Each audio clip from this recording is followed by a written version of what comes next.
Welcome back, detectives. Let's dive into another horrible case, the case of Rowan Ford. Rowan Ford was born on April 11, 1998, in San Diego, California. Her parents divorced when she was young, and her mother, Colleen, moved with her to a small town called Stella in Missouri. Later, her mom met a man named David, and they got married. Colleen had several children from a previous marriage, and soon after their wedding, she and David had a daughter together.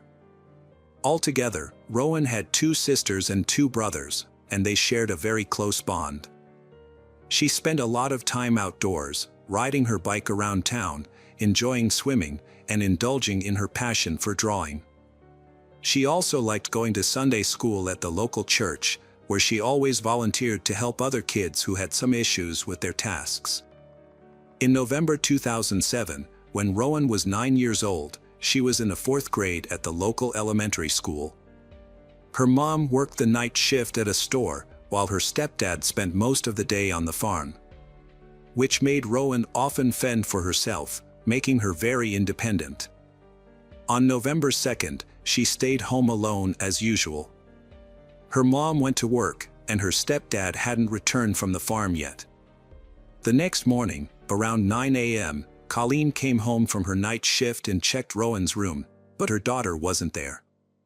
She asked her husband where her daughter was, and he said she had asked him if she could have a sleepover at a friend's house, and he had let her go. He didn't even ask the friend's name because their town was very small, and he wasn't worried about anything happening to her. But Colleen started to worry and decided to check with all of Rowan's friends. Since there were only a few streets in their town, it didn't take long, but none of them had seen her, and she hadn't stayed over at any of their houses, which made her mother even more concerned. Colleen searched the whole town but couldn't find her daughter. She went back home and told her husband that Rowan was nowhere to be found. She asked him to call the police and report her missing, but he reassured her that everything was fine and that she would come home soon. After waiting for several more hours with no sign of Rowan, Colleen took matters into her own hands and dialed 911 herself. The local sheriff immediately organized a search operation. He went to their house to speak with David, and as he was the last person to see Rowan before she disappeared, David said that on that evening, while he was working on the farm with his colleague Christopher, their mutual friend Nathan came by. They all decided to go to David's place to have some drinks and play pool. They stopped by the store, bought some alcohol, and went to David's house, where they spent several hours. Later in the night, Christopher asked Nathan to drive him home to the neighboring town, where his trailer was. They persuaded David to join them to continue the fun. Before leaving the house, he checked on Rowan in her room, seeing that she was asleep. David left with his friends, and they stopped by the store again to grab more alcohol and headed to Christopher's trailer, where they continued drinking for about an hour. After that, David decided to head home and asked Nathan to give him a ride. Nathan agreed but chose to take back roads instead of the main highway. By that time Nathan was quite drunk and didn't want to risk encountering the police. Nathan dropped David off and drove home. David went straight to bed. Soon after, he was awakened by Rowan, who asked if she could sleep over at a friend's house. Without much thought, he agreed and fell back asleep.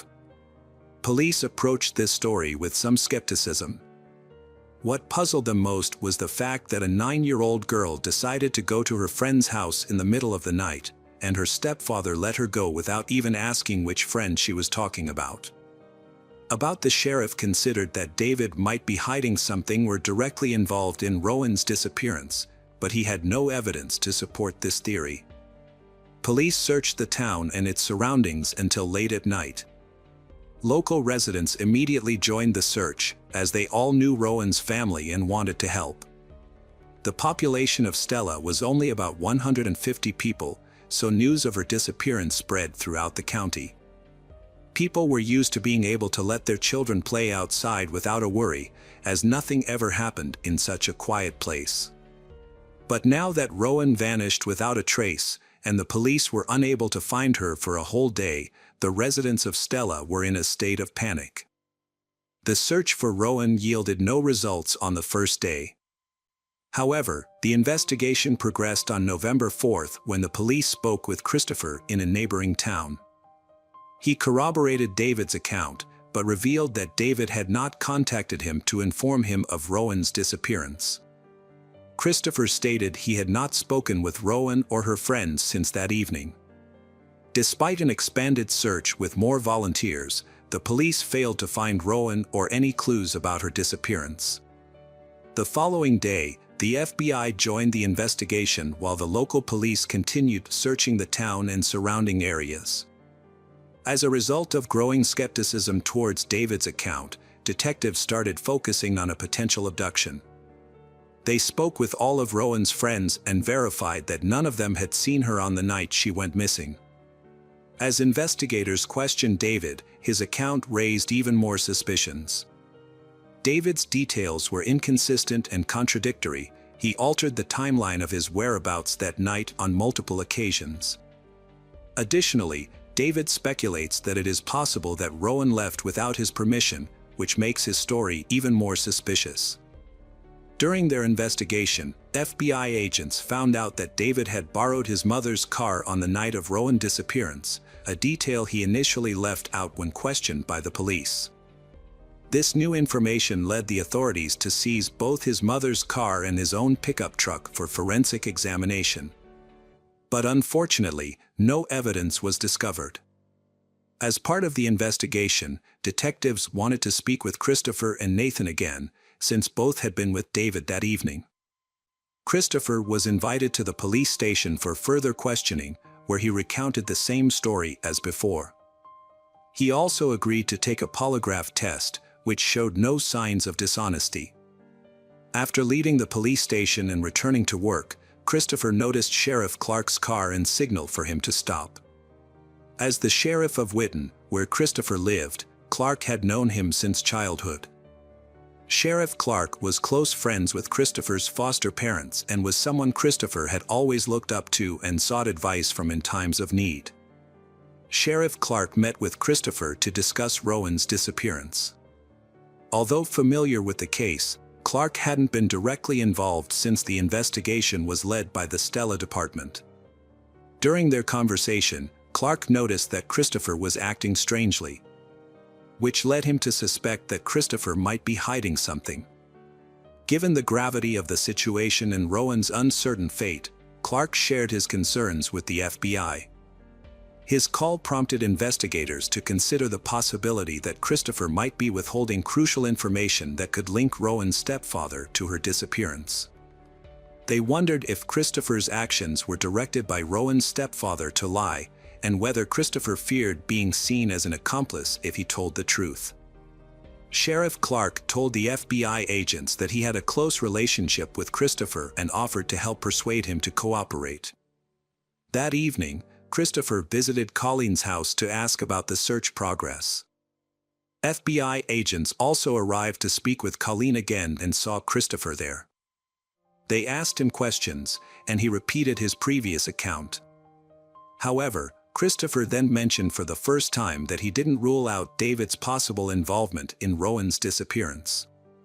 He expressed his willingness to help uncover the truth, even if it was terrible, and suggested wearing a wire to talk to David and try to get him to confess.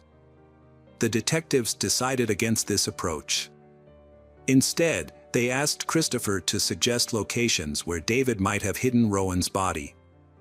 Christopher provided several locations, which the police searched the next morning. Meanwhile, FBI agents questioned David again, but he continued to deny any involvement. Detectives searched Christopher's home for leads, but the search yielded no results. Meanwhile, Christopher visited the sheriff's office to discuss his encounter with the FBI with Clark. During their conversation, the sheriff sensed that Christopher was holding back information. After their meeting, Clark reached out to the detectives again, suggesting that Christopher might be withholding crucial information that helped prove David's involvement in the case. The FBI agents asked the sheriff to persuade Christopher to open up. as he had been in regular contact with Clark to discuss the case. It seemed that Christopher wanted to share important details but was hesitant to do so for unknown reasons. The following day, November 7th, the police asked Christopher to return to the station. They requested his permission to search a safe located in David's house, where Christopher had been living temporarily and still had some belongings. Christopher agreed to the search and also allowed the police to search his trailer and car. Additionally, Christopher voluntarily provided a DNA sample and agreed to answer the detective's questions again. During the questioning, he was asked to confirm David's story, but this time, Christopher revealed that his friend's account was not entirely accurate. The investigators then pressed him to disclose what really happened that evening. Christopher became agitated when the police treated him like a suspect in Rowan's disappearance. He refused to continue the conversation and left the station after warning the detectives that he might hire a lawyer. Later that evening, Christopher met with Sheriff Clark to express his concerns about the detective's behavior. Clark acknowledged Christopher's right to remain silent but explained that the police were doing everything possible to find Rowan.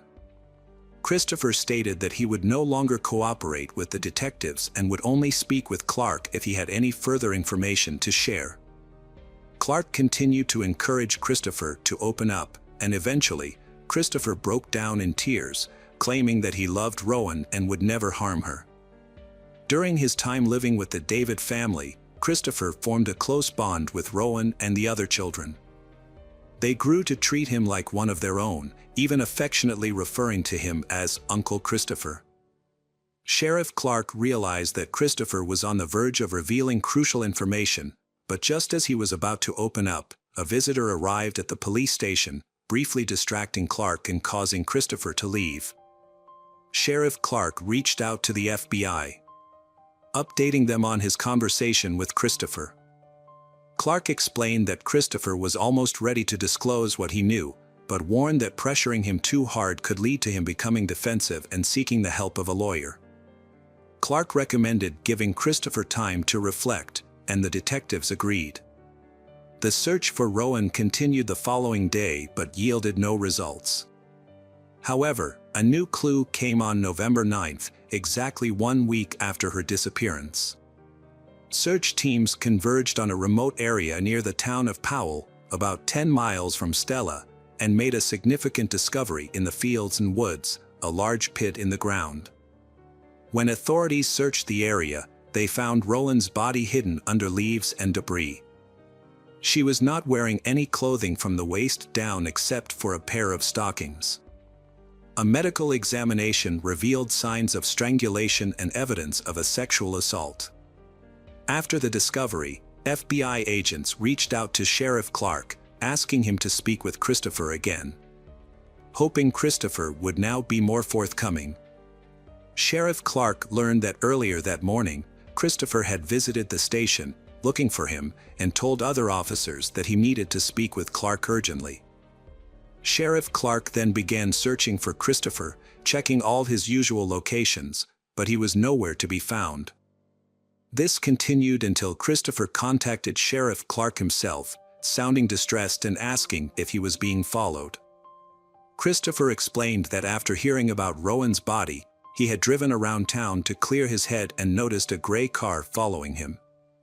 Sheriff Clark assures Christopher that he knows nothing about the surveillance and suggests they meet in person. When they met, Christopher appeared nervous and expressed concerns for his safety. He feared that with Rowan's body found, he might be accused of murder and that someone might seek revenge against him. Clark took Christopher to the police station, and he said that now when the case had been classified as a homicide, it was time for Christopher to reveal everything he knew. However, when Clark asked Christopher to share what David had done to Rowan, Christopher became emotional and hesitant to talk at the station. He explained that there were too many people around and suggested they move to a quieter location. Clark agreed, and they drove to a small bridge a few miles outside of town. Once they arrived, Christopher asked Clark to handcuff him. Clark was surprised but tried to reassure Christopher that it wasn't necessary. Christopher insists that what he is about to say will change everything and that Clark will then have to arrest him. Christopher then began recounting the events of that night. He told Clark that he, Nathan, and David had gone to his trailer to continue drinking. Later, his friends decided it was time to head home. Nathan gave David a ride, and they chose to take back roads to avoid the police. Christopher had shocked Clark that he had intended to sexually assault Rowan. To carry out his plan, Christopher took advantage of the time when his friends were busy taking a detour through the field. He drove straight to David's house via the main highway. Under the cover of darkness, he slipped into Rowan's room, picked her up, and quietly transported her to his vehicle, carefully avoiding detection as she slept.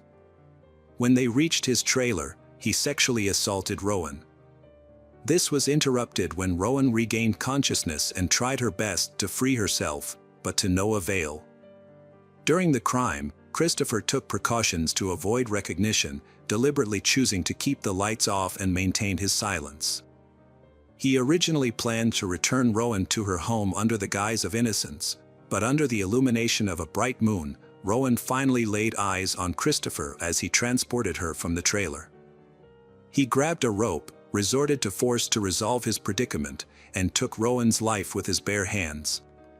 He frantically thought of ways to cover up his crime. He got in his car and began driving around the county, pondering methods of disposing of the body. He then remembered a large pit near a neighboring town and headed in that direction. When he arrived, he dumped Rowan's body in the hole and attempted to cover it with tree branches. Returning to the trailer, Christopher discovered traces of Rowan's blood on his clothes and mattress. He also realized he needed to dispose of her pants, underwear, and the rope used to kill her. He gathered these items and placed them in a large barrel, intending to burn them. However, he quickly reconsidered, realizing that a large fire would likely attract unwanted attention. Instead, Christopher dragged the barrel into a shed, closed the door, and started the fire inside. This revelation shocked Clark, who had previously suspected David of committing the crime and believed Christopher was withholding information. It was difficult for Clark to accept that a man he had known for nearly 20 years, a man with 3 young children of his own, was capable of such brutality. Although Christopher appears to be a good-natured man, his true nature is much more worrying. After finishing his story, Christopher willingly went to the police station with Clark. Once there, Christopher repeated his confession to the FBI agents and was subsequently arrested for murder. He also gave the authorities permission to search his trailer and car. As he concluded his confession, Christopher expressed regret over his actions and stated that he had cried uncontrollably the following day. The detectives then informed David about Christopher's confession. Given David's suspicious behavior and inconsistent statements, they suspected he might be covering for his friend. However, during interrogation, David revealed a shocking new testimony. David claimed that when he found Rowan missing from her room, he suspected Christopher might have taken her. He took his mother's car and drove to Christopher's trailer. He found Rowan lying on the bed. Christopher leaned towards her. Instead of rescuing Rowan, David joined in and also sexually assaulted her.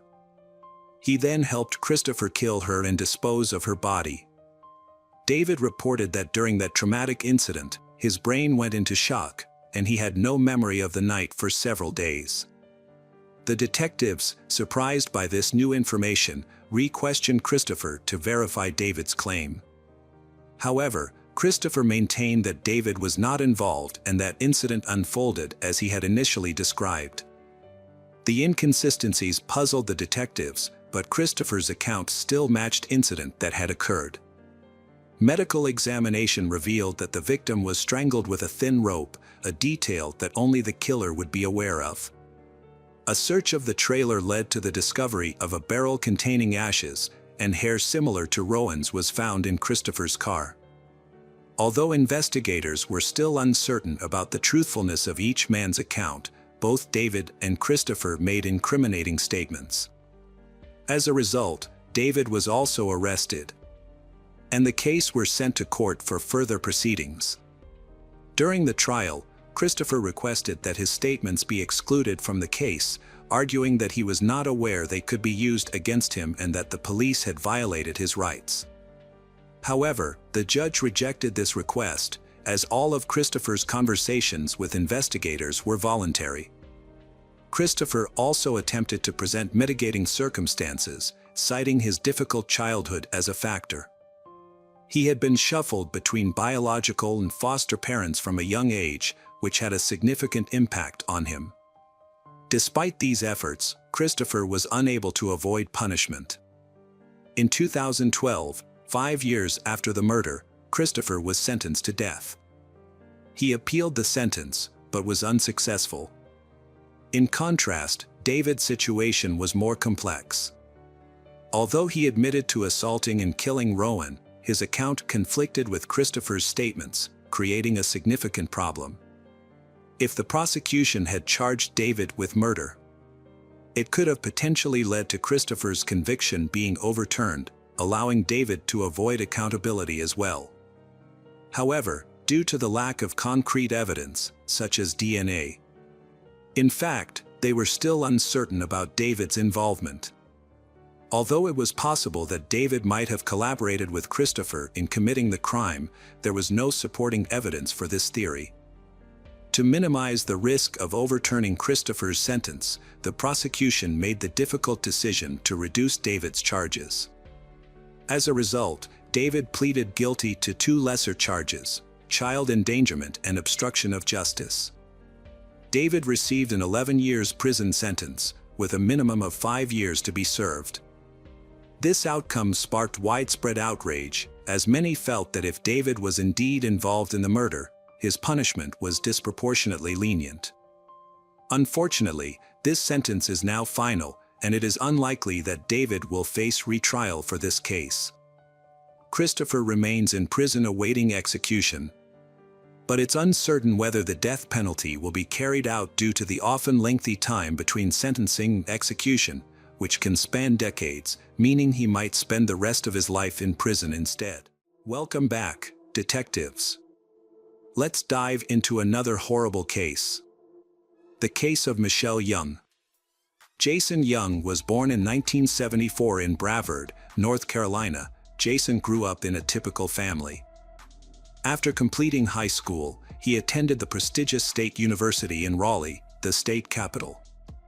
Following graduation, he secured a job as a salesman at a large retail chain. Jason proved to be a valuable and reliable employee, but his friends described him as inconsistent and unpredictable in his relationships with women. He had a reputation for being a womanizer, often changing partners. Michelle Young was born in February 1977 in New York. She was raised in a close-knit family with her younger sister Meredith and their devoted mother Linda.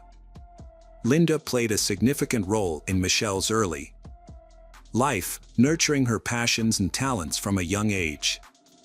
Michelle's interests in law and economics were evident from her school days, and she dreamed of pursuing a career in this field.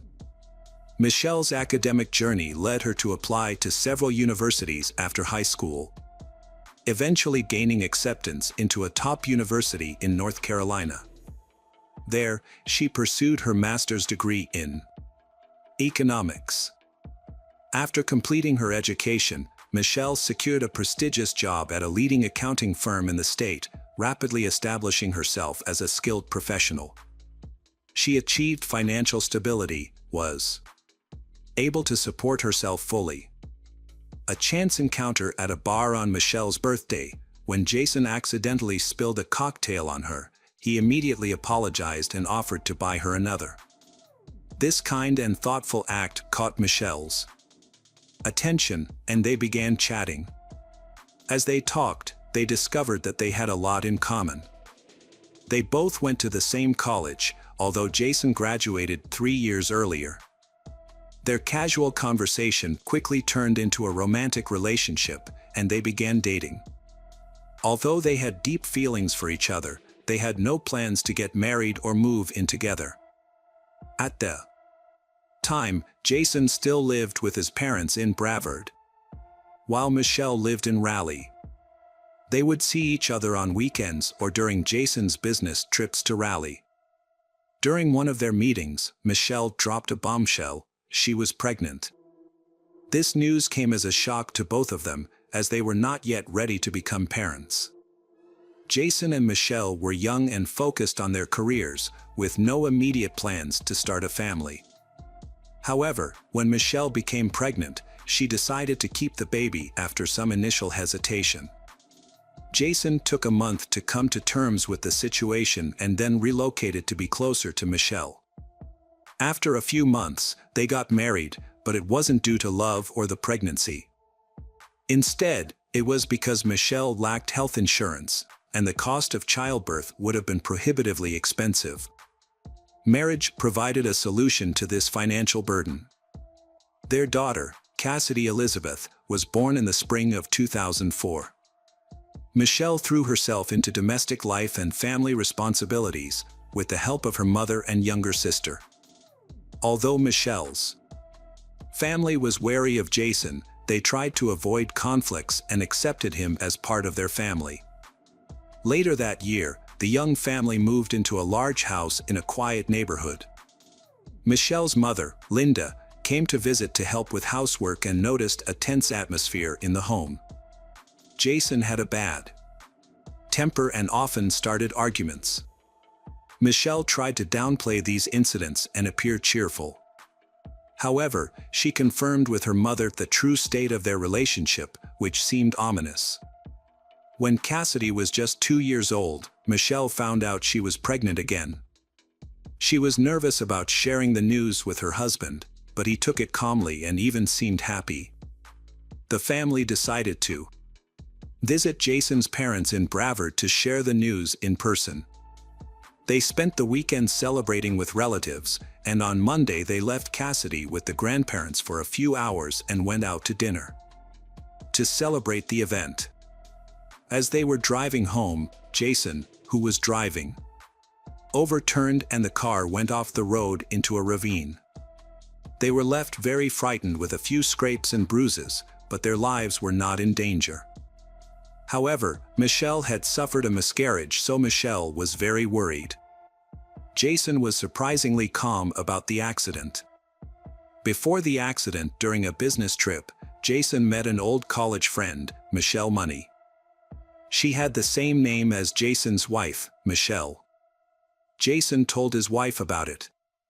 They decided to invite Michelle Money to visit their home, and she agreed. During her visit, Michelle Money began to complain about her unhappy family life. At the same time, Michelle Money kept complimenting Jason and telling his wife that she was lucky to be pregnant. Michelle was not worried about Michelle Money's behavior, but she genuinely wanted to comfort her friend. Jason and Michelle Money began calling each other every day and secretly meeting each other. Jason always justified his absence with business trips, and his wife could not guess anything.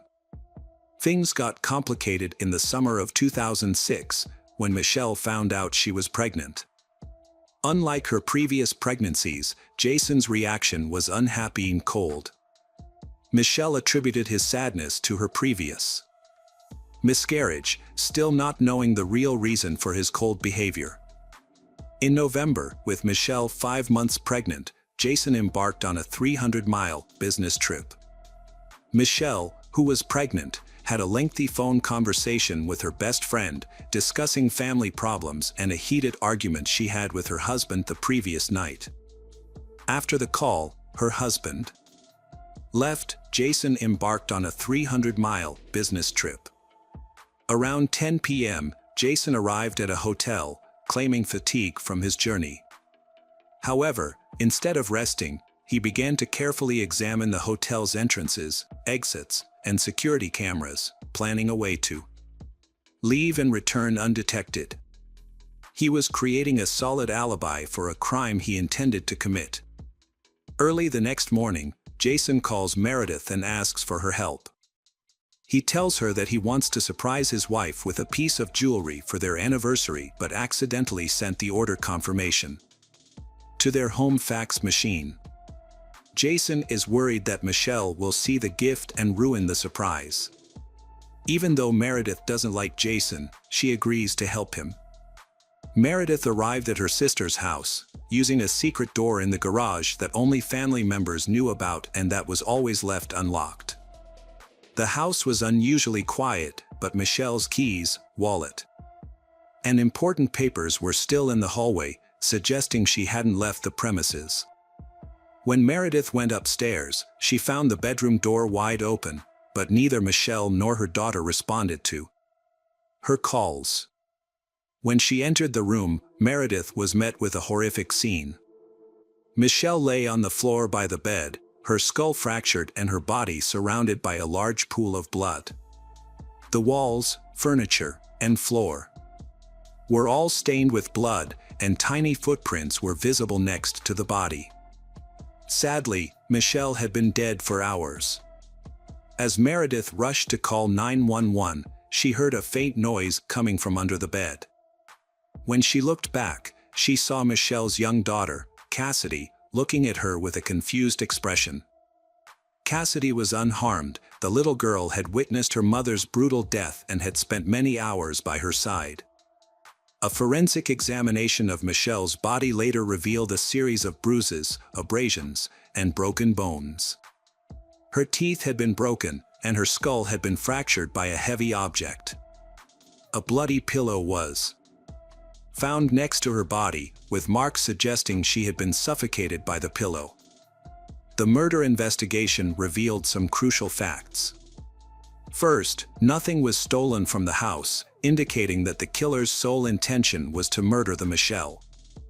Furthermore, there were no signs of forced entry or broken locks, suggesting that the perpetrator had a key or knew about a secret door that only family members were aware of. Normally, Jason would be the prime suspect, but in this case, Jason seemed to have a solid alibi. He claimed to have checked into the hotel and not left until the morning, then attended a business meeting. Hotel records confirmed that he used a key card to enter and exit the room. However, upon closer inspection, investigators discovered several irregularities in Jason's alibi. A hotel employee found the fire escape open and propped up with a rock.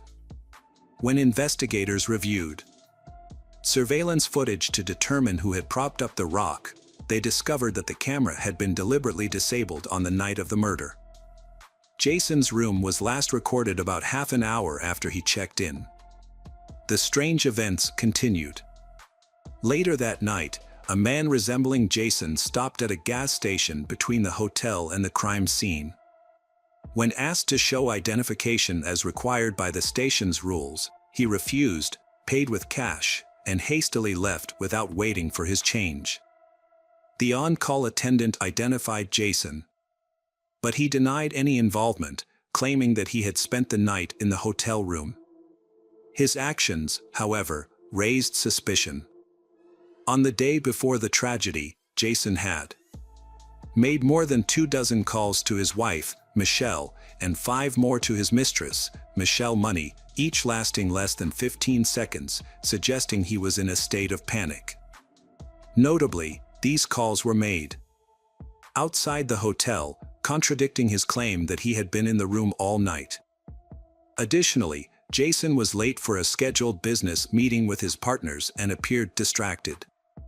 While these incidents were suspicious, they did not prove his guilt, so Jason was able to maintain his normal life for nearly 3 years. He even won custody of his young daughter, which was a huge blow to Michelle's family. Jason's case was reopened in 2012 with new evidence. Witnesses reported seeing his distinctive white car near his home on the night of the murders. A child psychologist testified about Jason's daughter reenacting a disturbing scene with her doll. And Jason's former mistress Michelle Money revealed Jason's mood swings and violent outbursts, and that he had confided in her about his marital woes.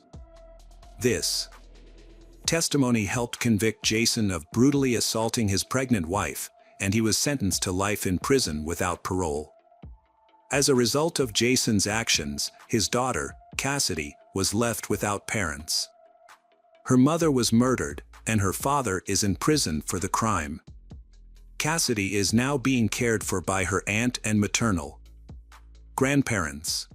Hello friends, welcome to our channel. Today we're going to take a look at another horrible case with you. The case of Alice Adams and Tibor Vass. Alice Adams and Tibor Vass were colleagues at the Radisson Blu Edwardian Heathrow Hotel. Living just 6 miles from the hotel, Alice had joined the team 3 weeks prior and quickly formed friendships with her co-workers, particularly Tibor. Born and raised in Budapest, Hungary, Tibor was a people person who loved music, playing almost every instrument, with the piano being his favorite. He had taught his younger sister, Isabella, to play piano, and they would often perform together for their parents. Tragedy struck in 2007 when Tibor's father passed away, leaving the family struggling to cope. Tibor, then a teenager, took on a more significant role in supporting his mother, Rosalia, and younger sister. At 15, he started working full-time to help alleviate his mother's burden. He later applied to the University of Budapest in 2008, hoping a college degree would lead to a better job and greater financial stability for his family. Despite his exceptional talent, Tibor was unfortunately denied admission to the university. Tibor discussed his plans to move to Great Britain with his mother, who seemed to support the idea. In July 2010, at the age of 19, Tibor relocated to the United Kingdom and settled in London. He began working at the Radisson Blu Edwardian Heathrow Hotel, where he enjoyed his job, responsibilities, and interactions with colleagues and new clients. Tibor quickly formed a bond with Alice, a talented musician, as they often found common topics to discuss. Both Tibor and Alice worked as receptionists at the hotel, along with Attila Ban, a 31-year-old who had been employed there the longest. Attila was recognized as the hotel's best employee in 2010. As Tibor and Attila were both from Hungary, they developed a close relationship. The hotel provided accommodation for its new employees, and Attila and Tibor lived in a company apartment behind the hotel. This arrangement was convenient, as it saved them money and reduced their commute time. Tibor was thrilled to be in England, but he didn't abandon his plans for higher education.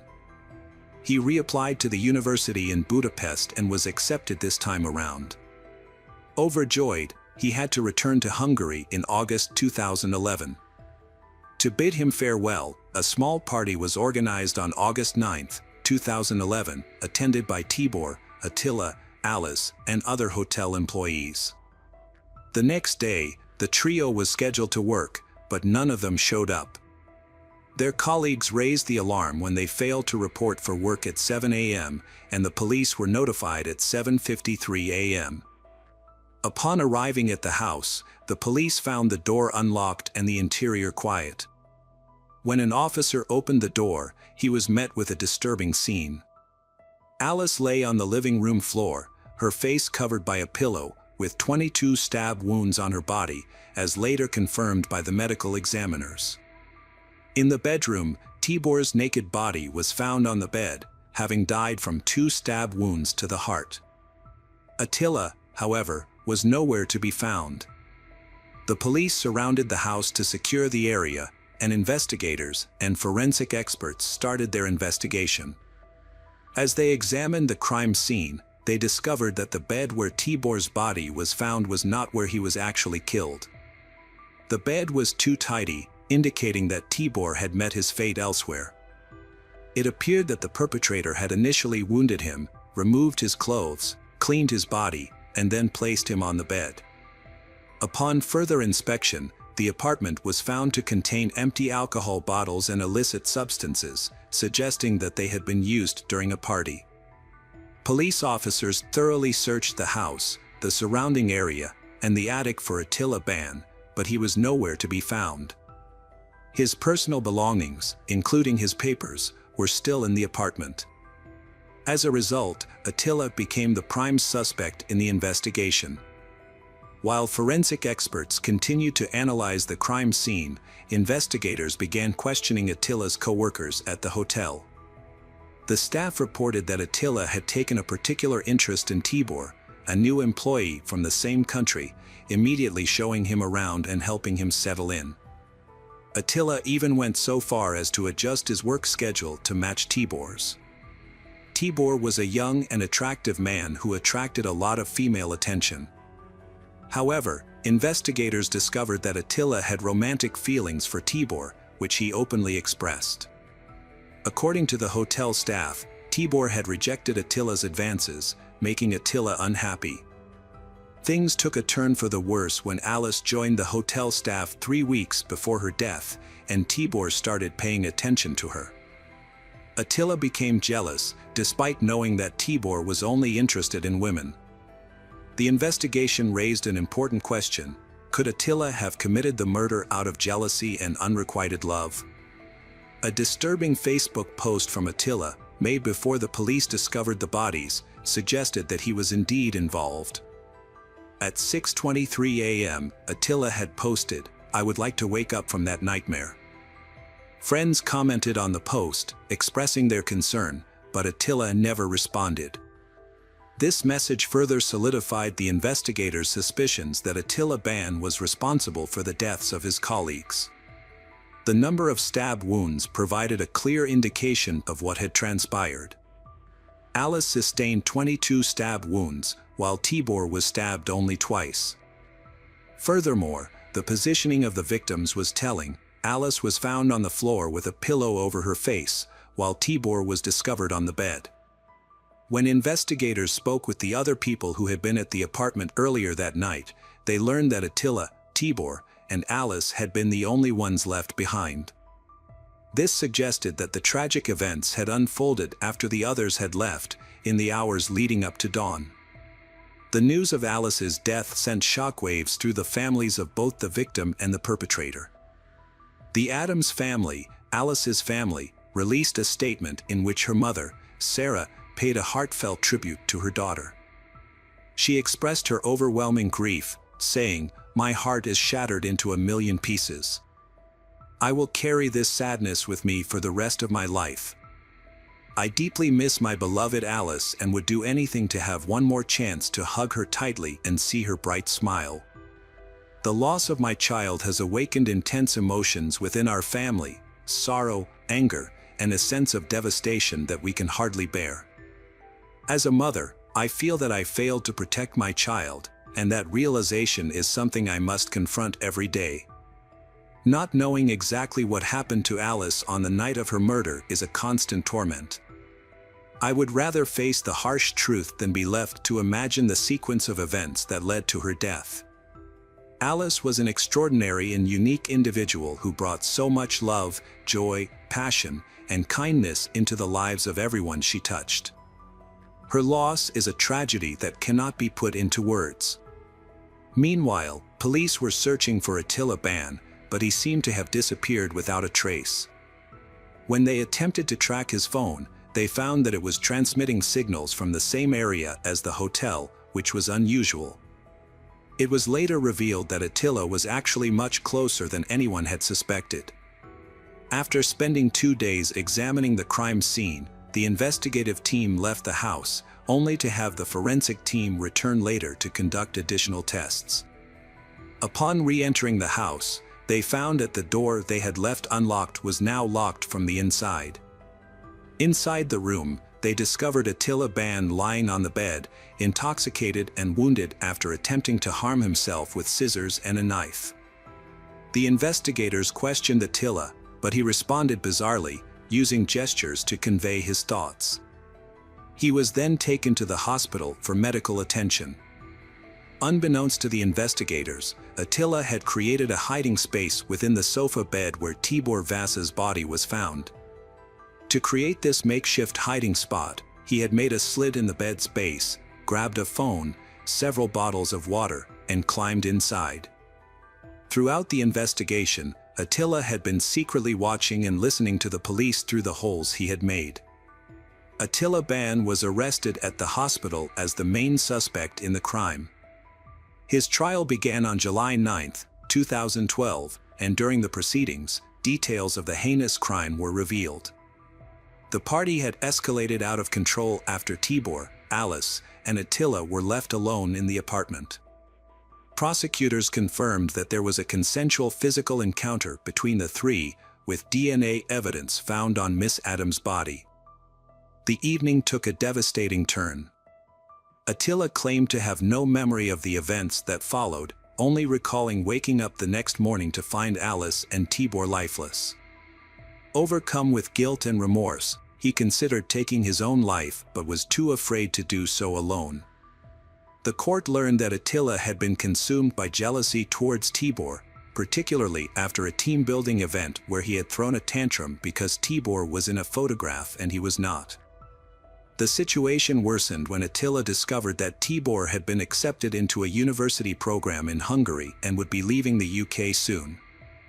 The final trigger was likely witnessing Tibor and Alice kissing, which sent Attila into a fit of rage, ultimately leading him to take the lives of his two friends.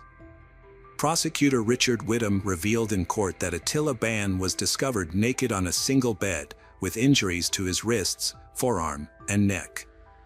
It was later found that he had been hiding in the base of a double bed. Remarkably, he had managed to conceal himself and remain undetected throughout the entire investigation, including the pathologist's examination, the removal of the bodies, and the crime scene examiner's investigation. When questioned about the oversight, Detective Inspector John Finch defended the police, stating that it would be impractical and potentially damaging to lift up every bed in search of people. He explained that this could result in the loss of crucial forensic evidence and was not a standard procedure in such cases. Rosalia, the mother of Tibor Vass, paid a heartfelt tribute to her son, remembering him as a friendly, outgoing, and talented young man.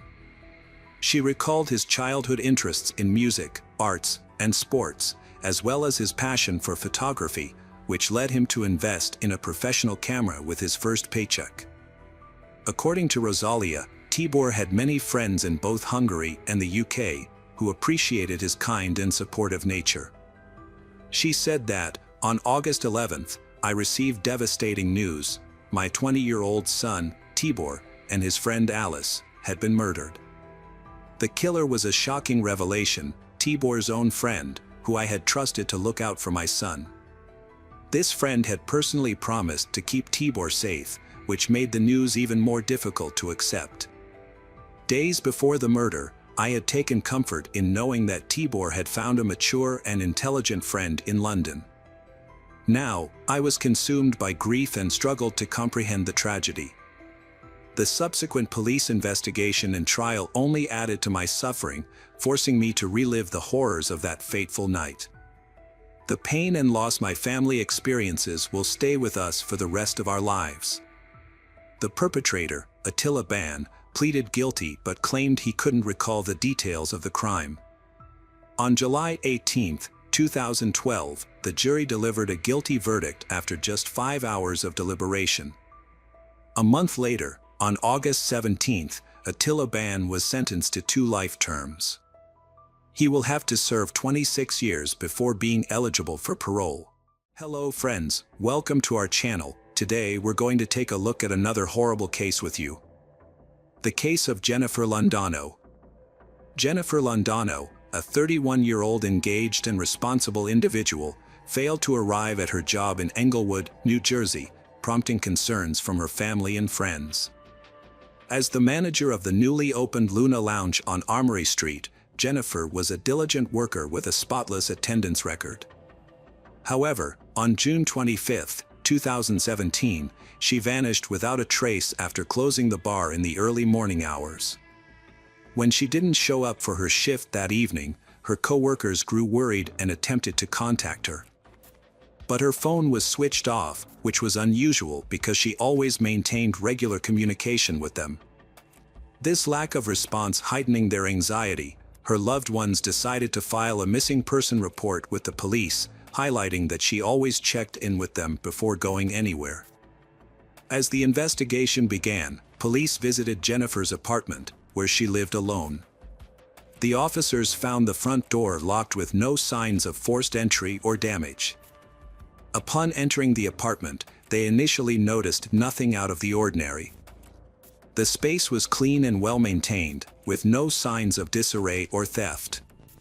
At first glance, nothing suggested that the apartment was a crime scene. After investigating Jennifer's apartment and finding no leads, the police visited the bar where she worked as a manager to gather more information. They spoke with the staff at the establishment and discovered that Jennifer was well-liked by everyone, with no reported conflicts with patrons or employees. Her co-workers described her as kind, helpful, and highly respected. Jennifer was a driven and ambitious person who had a strong work ethic. In 2016, she partnered with 40-year-old Rafael Lolos to open the Luna Lounge in Englewood, New Jersey. The bar was successful, thanks in part to Jennifer's exceptional people skills and management abilities. Lolos provided the financial backing, while Jennifer was the face of the business, charming customers with her warm personality. What the police discovered during their conversation with the bar staff was that Jennifer and Rafael's relationship went beyond business. They were romantically involved, and their relationship was public knowledge. Despite their close relationship, they had not yet taken the step of living together. The investigation revealed that on the morning Jennifer was last seen, she had closed the bar and gotten into Rafael's car, which was waiting for her after work. As the last person to see her, Rafael became a key person of interest, and the detectives decided to bring him in for questioning. Rafael claimed that he drove Jennifer home from work after she closed the bar, and they spent some time together at her apartment before he left to let her rest for his shift that evening. Following her disappearance, Rafael maintained contact with Jennifer's family and collaborated with them to try to determine her whereabouts. Since there was no apparent connection between Rafael and Jennifer's disappearance, the police concentrated on investigating other leads. However, they faced challenges due to Jennifer's phone being turned off on the day she disappeared, with the last signal coming from a cell tower near her home. Neighborhood interviews yielded no suspicious information. As part of the investigation, the police requested banking records, as they often provide crucial clues in such cases. When the bank shared the data, it revealed an unexpected development: Jennifer's bank card had been used even after she went missing.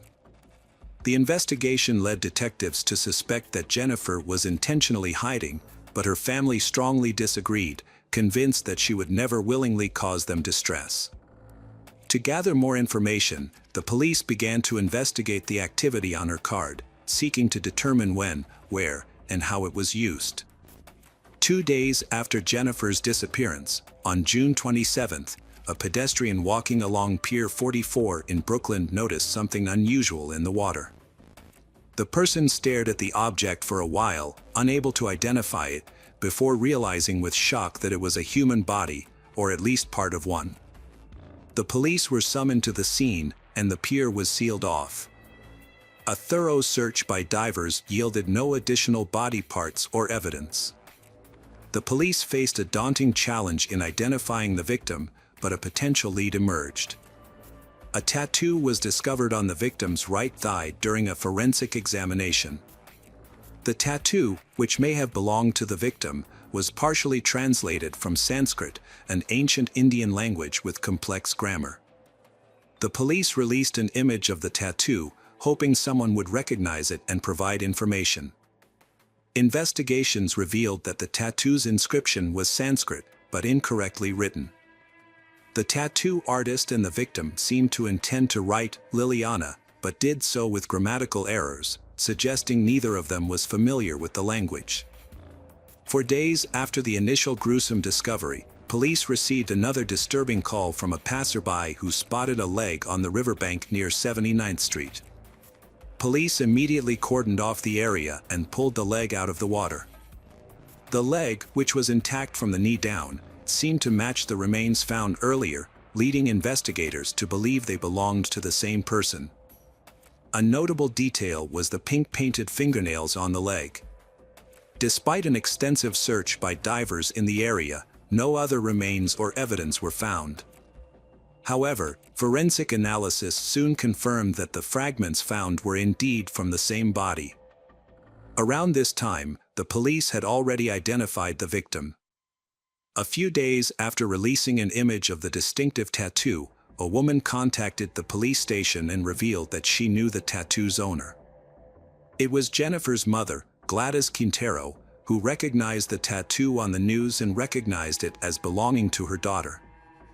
The tattoo, it turned out, was a tribute to Jennifer's late aunt and symbolized the name Lily or Liliana. Jennifer's mother to New York to identify human remains. When it was confirmed that the remains were Jennifer's, the family was left shattered. The discovery marked a significant turn in the case, transforming a missing person investigation into a homicide probe. The family was not only grief-stricken by Jennifer's death, but also horrified by the brutal circumstances surrounding it. Unfortunately, due to the state of the remains, it was impossible to determine the exact cause of death. Despite an extensive search, the police were unable to recover additional body parts. As family and friends paid their respects to Jennifer at her workplace, the bar, detectives were making progress in their investigation. They tracked down leads on Jennifer's credit card usage. Through a thorough review of security footage and store visits, detectives identified the person who had used Jennifer's credit card, Raphael, Jennifer's boyfriend. They discovered that Raphael had left Jennifer's apartment on the day she disappeared to go shopping. His purchases, made with Jennifer's credit card, included a box of garbage bags and 2 meat cleavers from different stores. Later that evening, he crossed the George Washington Bridge into Manhattan, and his cell phone records placed him near the Hudson River. Raphael went home after leaving Jennifer's apartment and never returned. 2 days later, Jennifer's torso was discovered. The police suspected that Raphael might have killed her and dismembered her body using meat cleavers, a disturbing thought considering their romantic relationship. However, the evidence pointing to Raphael's guilt was mounting. As a result, the police obtained an arrest warrant and a search warrant for his home, anticipating that they would soon apprehend him. Raphael attempted to evade capture by renting a hotel room and paying in cash, but he was quickly tracked down and arrested. He did not resist arrest and denied any involvement in Jennifer's death, claiming that Jennifer had given him her credit card. Raphael continued to insist that Jennifer was fine when he left her, but detectives uncovered more evidence that contradicted his testimony. A search of his home revealed dark red stains in the bathroom, which were later confirmed by a lab test to be Jennifer's dried blood. Detectives investigating Jennifer's disappearance analyzed her communications with Raphael and found a pattern of frequent arguments, typically sparked by jealousy. A search of Raphael's home uncovered a box sent via post office and a bag that had previously contained a GPS tracking device. It became clear that Raphael had secretly installed the device on Jennifer's car, allowing him to monitor her movements. Cell phone data revealed that Raphael had picked Jennifer up from work and taken her to her apartment. Although Jennifer's phone was soon turned off, Raphael's phone remained active. Between 9 p.m. and midnight on the day of her disappearance, his phone sent a signal to a cell tower near the Hudson River. This suggests that Jennifer may have already been dead by then, and Raphael may have driven to the river to dispose of her body. Raphael and Jennifer's relationship was complex and tumultuous, with conflicts often centered on financial issues. Despite their efforts to establish a business together, opening a bar less than a year before her disappearance, their relationship was marked by animosity and blurred boundaries. Raphael's messages to Jennifer were volatile, veering between insults, threats, apologies, and declarations of love, with one notable instance where he referred to her as a gold digger. Jennifer's family was shocked and disbelieving when the man who had claimed to love her and helped search for her became the prime suspect in her murder. Raphael refused to explain himself, denied any wrongdoing, and hired a lawyer. Although police couldn't find the exact knives they knew Raphael had bought, they were able to purchase identical ones from the same store. Forensic analysis later confirmed that these knives were used to harm Jennifer's body. Raphael was subsequently charged with several crimes, including murder, desecration of remains, stalking, hindering apprehension, and credit card fraud.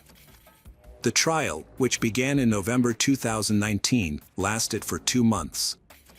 Prosecutors claimed that Jennifer was killed by Raphael in her apartment during a jealous argument. Raphael's lawyers argued that the state had no concrete evidence to prove their claim, pointing out that there were no signs of a struggle in the apartment and no marks in the bathtub where Jennifer was allegedly dismembered. The prosecution countered that the lack of evidence was, in itself, evidence of a cover-up. The absence of any signs of a crime suggested that Raphael had made a deliberate effort to conceal his tracks. The bathtub, in particular, was found to be remarkably clean, with no DNA or physical evidence linking Jennifer to the scene. The prosecutor pointed out that an ordinary person's bathtub would not be as clean as the one in question. During the trial, Jennifer's mother emotionally addressed the judge, stating that the defendant had destroyed her life and her family. She emphasized that Jennifer was her beloved daughter, and the defendant's actions had left her devastated. After reviewing the case, the judge determined that Raphael was consumed by an obsession with Jennifer. When given the opportunity to speak, Raphael refused, only communicating with his lawyer. In December 2019, the jury deliberated for 3 days before finding Raphael guilty on all charges. The verdict was officially announced in February 2020. As a result, 43-year-old Raphael received the maximum sentence, life in prison with the possibility of parole after 63 years. This means he will be 106 years old before he can be considered for parole. Unfortunately, the remainder of Jennifer's body was never found. Hello friends, welcome to our channel. Today we're going to take a look at another horrible case with you. The case of Krista Baker Alexander. Krista Ann Baker was born on November 27, 1983, in Laurel and Jones County, Mississippi, to Pastor Winfred Baker and Patty Ann Baker. She was the youngest of 3 children, with 2 older brothers. When Krista was 8 years old, her family moved to Abota Springs, Louisiana, where they built a church and actively participated in its activities. Growing up, Krista traveled extensively with Christian missionary organizations to help those in need, particularly children. She was homeschooled and later pursued a degree in Christian education through online courses at the North Tennessee Bible Institute. Krista's passion was serving others, especially children, and she hoped to start her own family one day. However, her faith took priority, and she dreamed of finding a husband who shared her values. Krista adhered to traditional values and chose to save herself for marriage, only dating with the intention of finding a lifelong partner. During this time, she developed close friendships, including one with Cootie Alexander, a fellow youth pastor who shared her passion for missionary work. Cootie was a charismatic and well-liked individual in his community. Their families met through the church and maintained a good relationship. Cootie had been friends with Krista for many years before he asked her father, Winfred Baker, for permission to marry her. Her father happily agreed. During their courtship, Cootie and Krista followed church traditions and refrained from intimate contact. Krista had even told her parents that she wanted to save her first kiss with Cootie for their wedding day. While Krista helped her parents at church, Cootie was pursuing a career as a paramedic. A year later, they decided to get married. On March 1, 2008, they exchanged vows in front of their families and church members. The wedding was a joyful celebration, and Krista was a beautiful bride. However, their happiness was short-lived. Just 4 months after the wedding, tragedy struck. On June 29, 2008, Cootie returned home from a night shift at around 6 a.m. to find Krista lying face down on the floor. She was dead. Cootie immediately called the police. Krista's body was found near the front door, with no signs of a struggle. A bullet wound was discovered in the back of her head, with burn marks on her skin, indicating that the shot was fired at close range. The gunshot wound suggested that the gun was positioned at the back of Krista's head when the shot was fired. A 9mm shell casing was found on the floor next to her body. Initially, investigators thought the crime might have been a botched robbery. It was possible that someone broke into the house, assuming it was empty, and then killed Krista to avoid leaving a witness. Police had thoroughly searched the house. A jewelry box was found on the bed, the gun cabinet had been forced open, and Krista's purse was on the kitchen table, showing signs of having been rummaged through. Additionally, many drawers and cabinets were left open, suggesting that the perpetrator was looking for something of value. After completing their search of the house, police began interviewing individuals who had access to the property. Krista's husband, Cootie Alexander, was the first person they spoke with. However, he was too distraught to answer questions immediately, and investigators had to wait for him to compose himself. Once he was able to speak, Cootie reported that everything had seemed normal the previous night before he left for his overnight shift as an emergency medical technician with Caden ambulance. He told that he called Krista multiple times throughout the night, but she didn't answer her phone. He also sent her several text messages, which she didn't respond to. Assuming she was just tired and had fallen asleep, he didn't think much of it. However, when he returned home the next morning, he was met with a disturbing scene.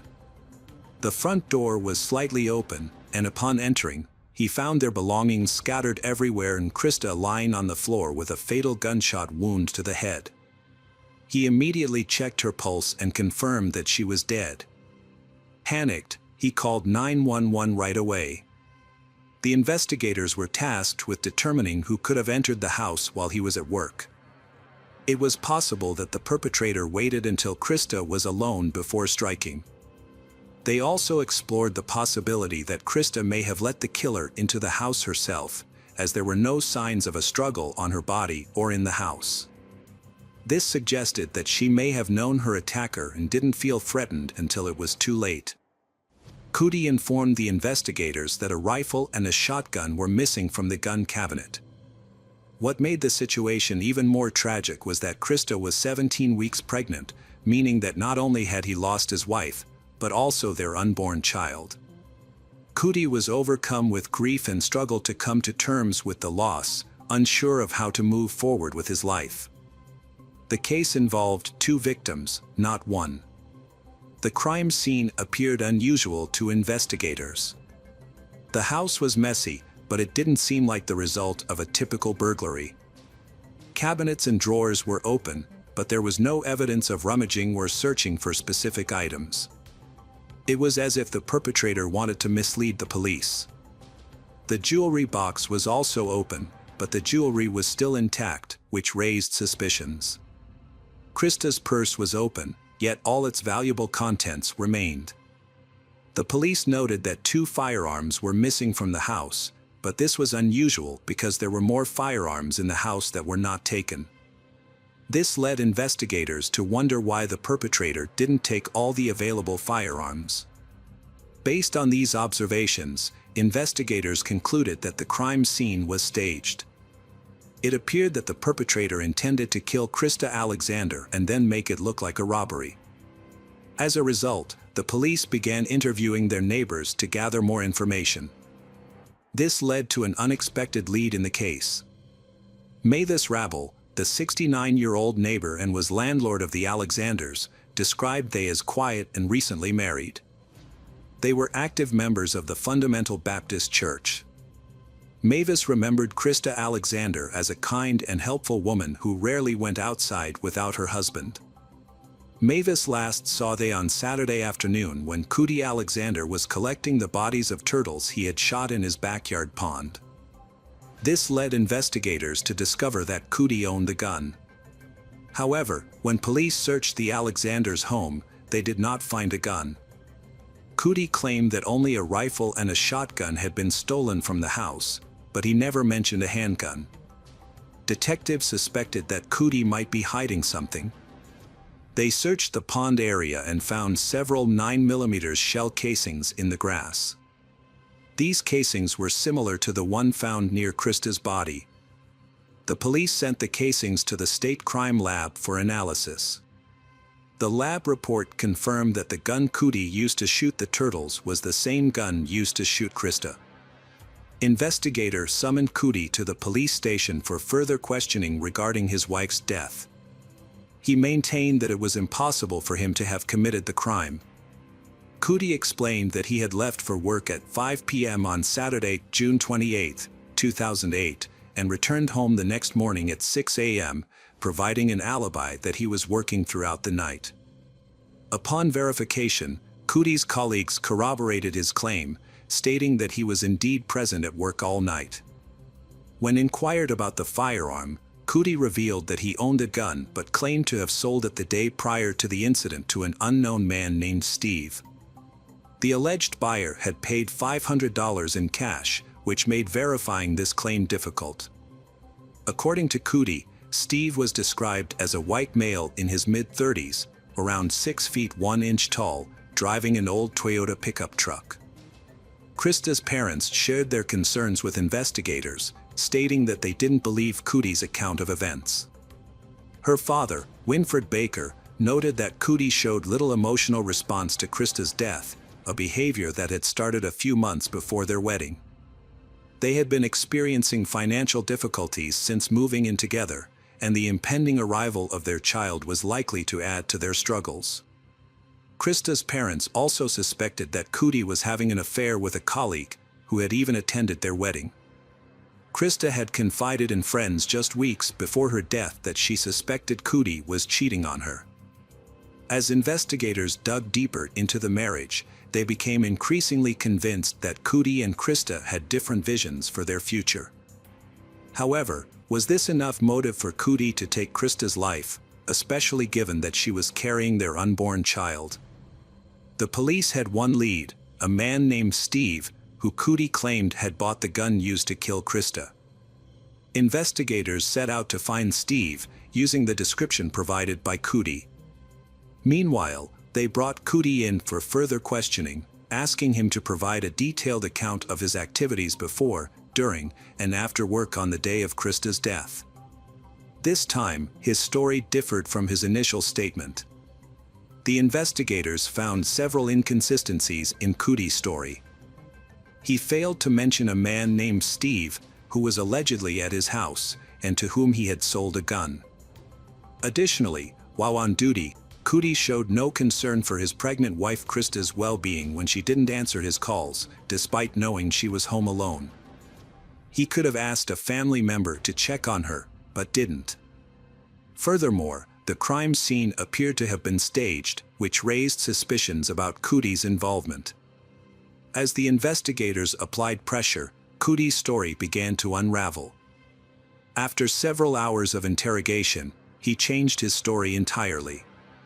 He claimed that he had been sleeping on the couch before his night shift and that his wife had woken him up late. He stated that he wasn't angry with her for waking him up late and that it wasn't an issue. Cootie then explained that he had been walking around the house with a gun, intending to take it to work because a colleague was interested in buying it. He said he was fooling around, aiming the gun at objects and making click, click noises. He approached Krista from behind, put the gun to the back of her head, and claimed that an accidental shot occurred. He maintained that it was an accident and that he didn't intend to harm her. When he realized Krista was dead, he was scared and didn't know what to do. Cootie Alexander admitted to staging a crime scene to make it look like a robbery. He took several items from his house, including weapons and a DVD player, and drove to work with the front door left open. His plan was for someone to discover the open door and lights on, and then find his wife, Krista, while he was at work. However, this plan failed. On his way to work, Alexander threw a pistol and other items, including his wife's jewelry, out of the car window. By the time he arrived at work, the only items left in the car were a DVD player and a Sony radio. He gave the DVD player to a colleague, Allison Sharp, with whom he had been having an affair. Alexander and Sharp kissed and held hands before and after his wedding, spending one night at a Baton Rouge hotel. While his wife Krista was at church camp, he took Sharp to a hotel for a jacuzzi evening with fine china plates, meal and wine, amidst supposed financial difficulties with his low salary of $11 per hour and stalled professional certification efforts. County and his pregnant wife, Krista, were struggling financially and unemployed, and on top of that, their washing machine had broken. But Alexander managed to come up with money for a romantic evening at Callaway Inn with his mistress, Sharp. Police later determined that a shocking act unfolded in the home, contradicting Cootie's initial claim that Krista's death was accidental. Detectives found it difficult to prove direct involvement, but believed Cootie's explanation was suspicious. Despite the challenges, police were convinced that Krista's death was not an accident, and Cootie's actions raised more questions than answers. After the police arrested Cootie Alexander, Krista's parents were able to find the strength to forgive him. The Baker family came together to mourn the loss of their beloved daughter and what would have been their fourth grandchild. Krista's father, Winford Baker, remembered her fondly, saying, "She was a sweet and lovely person." Krista had made a significant impact on those around her, having completed 17 mission trips during her lifetime. Winford Baker recalled a conversation he had with Cootie shortly before his arrest. Although it was brief, Baker described the encounter as emotional, saying, "We hugged and cried together." Despite his desire for justice, Baker stated that he had already forgiven Cootie. "We forgave him even before we knew who was responsible," he said.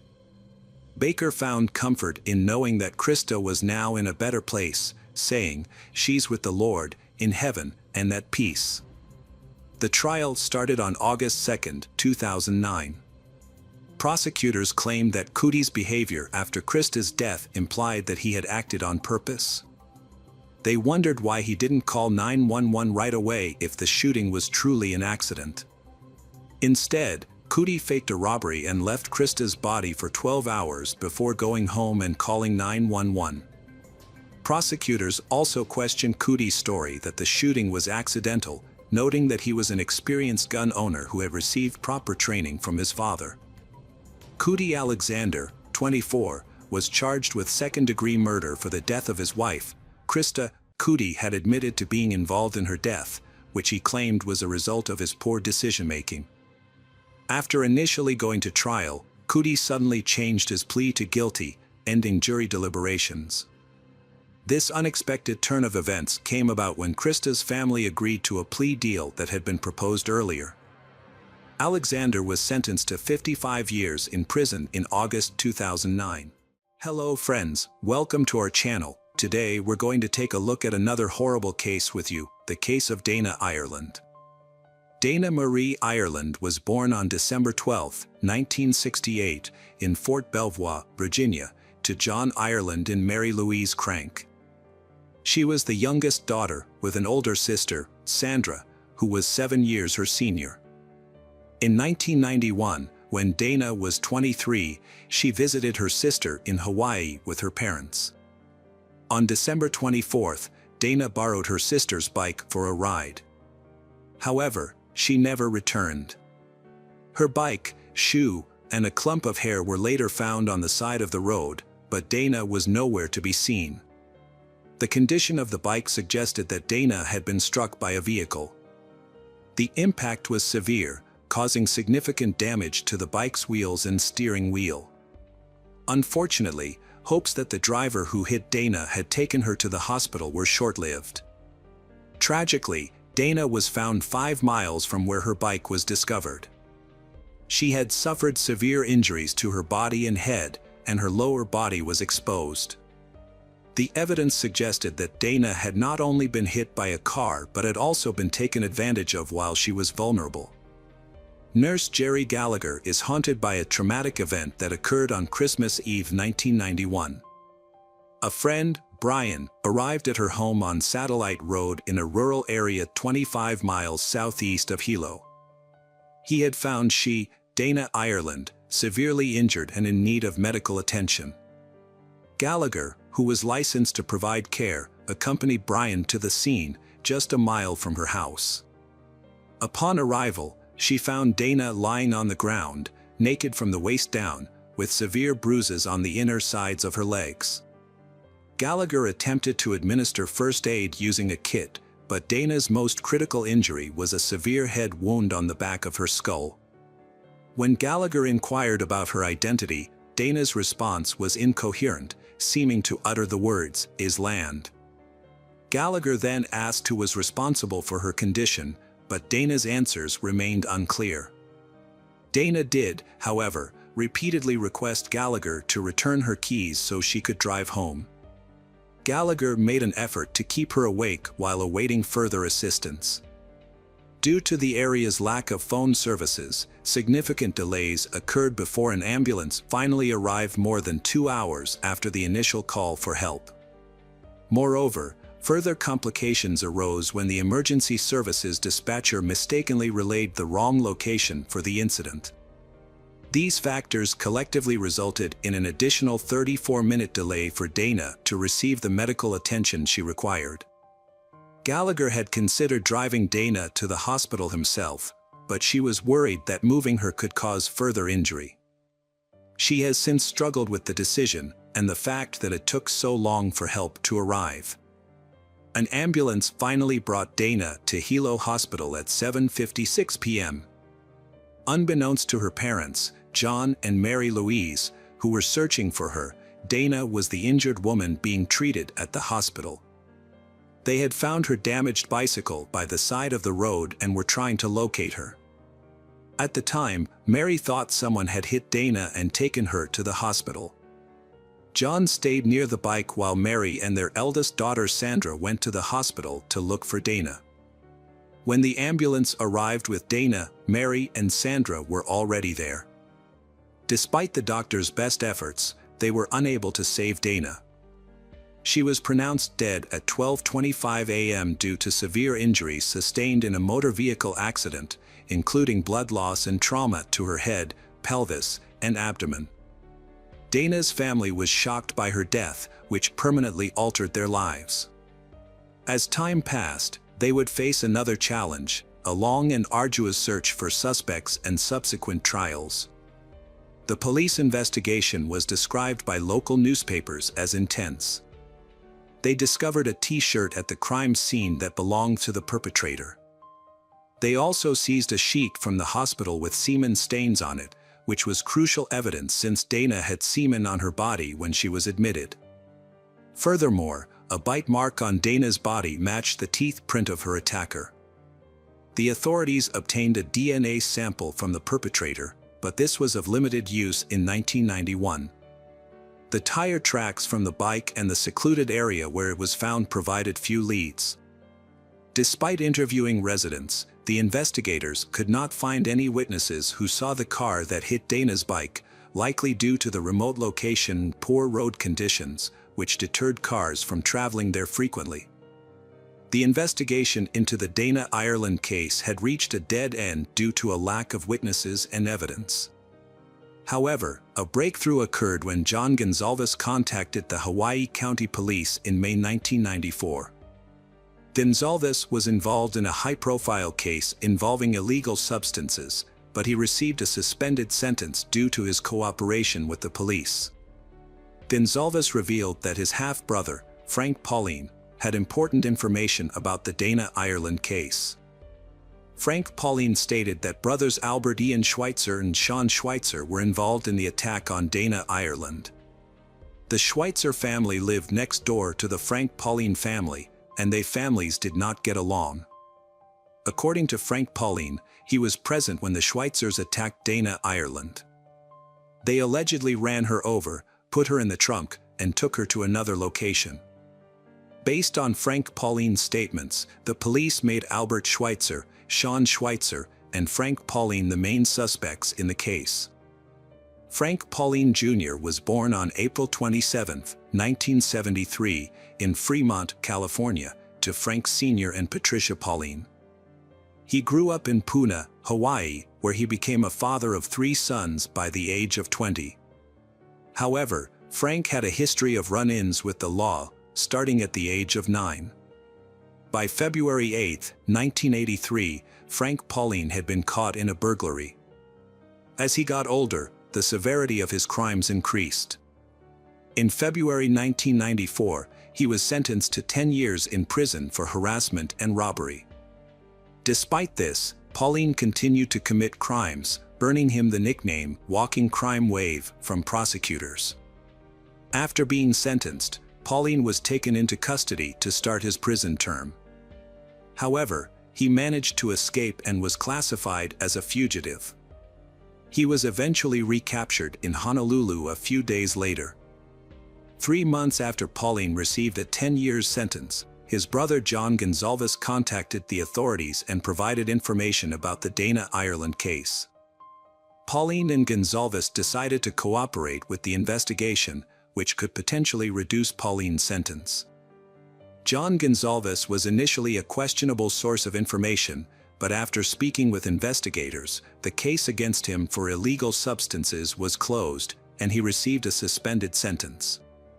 Pauline claimed to have information about the Dana Ireland case and was interrogated by investigators from the Big Island. The 90-minute interrogation took place in Honolulu, where Pauline was in custody. During the interrogation, Pauline provided details about the attack on Dana Ireland and reconstructed the crime scene on the Big Island, showing detectives the locations he mentioned earlier. Pauline told detectives that on December 24, 1991, brothers Albert Ian and Sean Schweitzer picked him up at his home in a purple Volkswagen Beetle. Albert Ian was driving. Before they saw a woman on the side of the road, they stopped to take illegal substances. As they approached an intersection near Kapaho, they saw she standing on the side of the road. Pauline recalled Albert Ian pointing her out, saying, "Look at that girl," but they initially continued driving. Albert Ian then suggested turning the car around so he could talk to she. As they drove back, traveling at 40 to 45 miles per hour, Albert Ian failed to stop in time and accidentally hit she, later identified as Dana Ireland. After hitting Dana, the trio got out of the car, loaded her into the trunk, and continued driving. A short distance later, they stopped and removed Dana from the car. Despite being injured, she was still alive. Pauline claimed he did not assault Dana, unlike the Schweitzer brothers. However, he said something that had severe consequences. According to Pauline, Albert Ian insisted that he find a tire iron and hit Dana on the head to end her suffering. Pauline's initial statement to the police was written down and he signed it, confirming that he testified voluntarily, without coercion, threats, or influence from substances.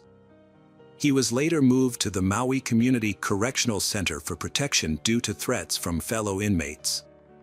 However, 2 years later, Pauline retracted his statement, claiming he fabricated his story at his stepbrother's request to avoid jail. He admitted he was not present during the attack but had information about those responsible. Pauline explained that he lied about being there to make his information credible and to avoid being accused of perjury, but perjury was not one of the charges he faced. On July 30, 1997, Frank Pauline was charged with the murder of Dana Ireland after signing a confession claiming he had struck her with a tire iron. However, the confession raised suspicions, as when investigators took him to the Big Island, he was unable to identify the exact location of the crime or where Dana's body was found. This led investigators to question the truthfulness of Pauline's confession. Pauline eventually retracted his confession, fearing that if he continued to lie, he could be charged with perjury. His retraction was motivated in part by his realization that his half-brother, Albert Gonzalez, was innocent and being wrongly accused. In the end, Gonzalez was able to avoid major charges related to a separate crime, and in exchange, he agreed to testify against Pauline at his trial. At the time of the arrest, DNA testing technology was not as advanced as it is today. Despite this, the authorities collected DNA samples from Pauline and the Schweitzer brothers. They also analyzed biological fluids from the gurney sheet used to transport Dana Ireland to the hospital and swabs from her body. However, the results were unexpected. The DNA of Frank Pauline and the Schweitzer brothers did not match the DNA of the perpetrator. Although the charges against the three men were dropped, the investigation continued. The prosecution suggested that someone else must have been involved, as other evidence also failed to implicate Pauline and the Schweitzer brothers. For example, the teeth of the Schweitzer brothers and Pauline did not match the bite mark found on the victim's chest. Furthermore, no traces of Dana Ireland's blood or hair were found in Albert Ian Schweitzer's Volkswagen, which he had acquired only a month after her death. External pressures, including those from the Dana Ireland family, the public, and the press, may have influenced the course of events in the investigation into Dana Ireland's death. Albert Ian Schweitzer was 20 years old at the time of Dana Ireland's murder and had only traffic-related infractions on his record. Sean Schweitzer, who was 16 when Dana Ireland died, received charges in connection with her death at the age of 23. Around that time, Sean also faced unrelated charges of fourth-degree assault for inappropriately touching a 15-year-old girl when he was 16. He received a sentence of 180 days in prison and 1 year of probation. Despite their records showing a pattern of questionable behavior, DNA testing cleared all three suspects involved in the Dana Ireland case of her murder. However, this finding was likely undermined by the unrelated convictions that surfaced in their pasts. 5 days after Frank Pauline's initial statement to the police, investigators searched the Schweitzer family home and seized Albert Ian's 1957 Volkswagen Beetle as evidence. Both Sean and Albert Ian claimed they were not with Frank Pauline on the night of the crime, although they admitted to knowing him.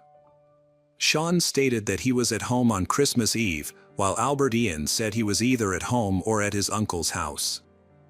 Albert Ian also explained how he acquired his car, initially denying that he had done any bodywork on it. He revealed that the car was originally purple, but he repainted it yellow because it wasn't his preferred color. The Schweitzer brothers' lawyers believed that Frank Pauline had falsely accused them due to a long-standing feud between their families. Nevertheless, the prosecution continued to pursue the case. On May 5, 1999, just days before the statute of limitations expired for some of the crimes committed against Dana Ireland, the police received a statement from Michael Ortiz, a cellmate of the Schweitzers and an associate of Gonzalez. This new information was seen as a potential breakthrough in the case. During questioning by authorities, Michael Ortiz claimed that Albert Ian Schweitzer had confessed to his involvement in the crime. Based on this testimony, Frank Pauline and the Schweitzer brothers were recharged in connection with Dana Ireland's death just 2 weeks later. This development raised suspicions and distrust among the public, as the information had come from a questionable source and had been revealed just days before the statute of limitations was set to expire. Frank Pauline was the first to face trial. The proceedings were highly emotional. Pauline professed his innocence, stating that he had lied when he initially confessed to being involved in Dana's murder. When taking the stand, Mary Ireland recounted receiving the devastating news about her daughter. She described the distressing scene: a bicycle on the road, a shoe, and a lock of hair. However, the witnesses who linked Pauline to the crime had checkered pasts and stood to gain from implicating him. Among those who benefited from Pauline being found guilty was his half-brother, Gonzalez, who became a witness for the prosecution. Witness William Chung, who also testified against Pauline, said Pauline confessed his involvement in this crime. However, when asked if he saw Pauline in the courtroom, he pointed to another person, although Frank Pauline was there. The jury also saw Dana Ireland's bike, shorts, top, underwear, and a Jimmy's t-shirt recovered from the scene. Not one of those items had DNA from Pauline or the Schweitzers. To get around the lack of scientific evidence, Deputy Prosecutor Lincoln Ashida insisted that the Jimmy's t-shirt covered in Dana Ireland's blood belonged to Pauline. "We're not afraid of that evidence. We embrace it," Ashida said.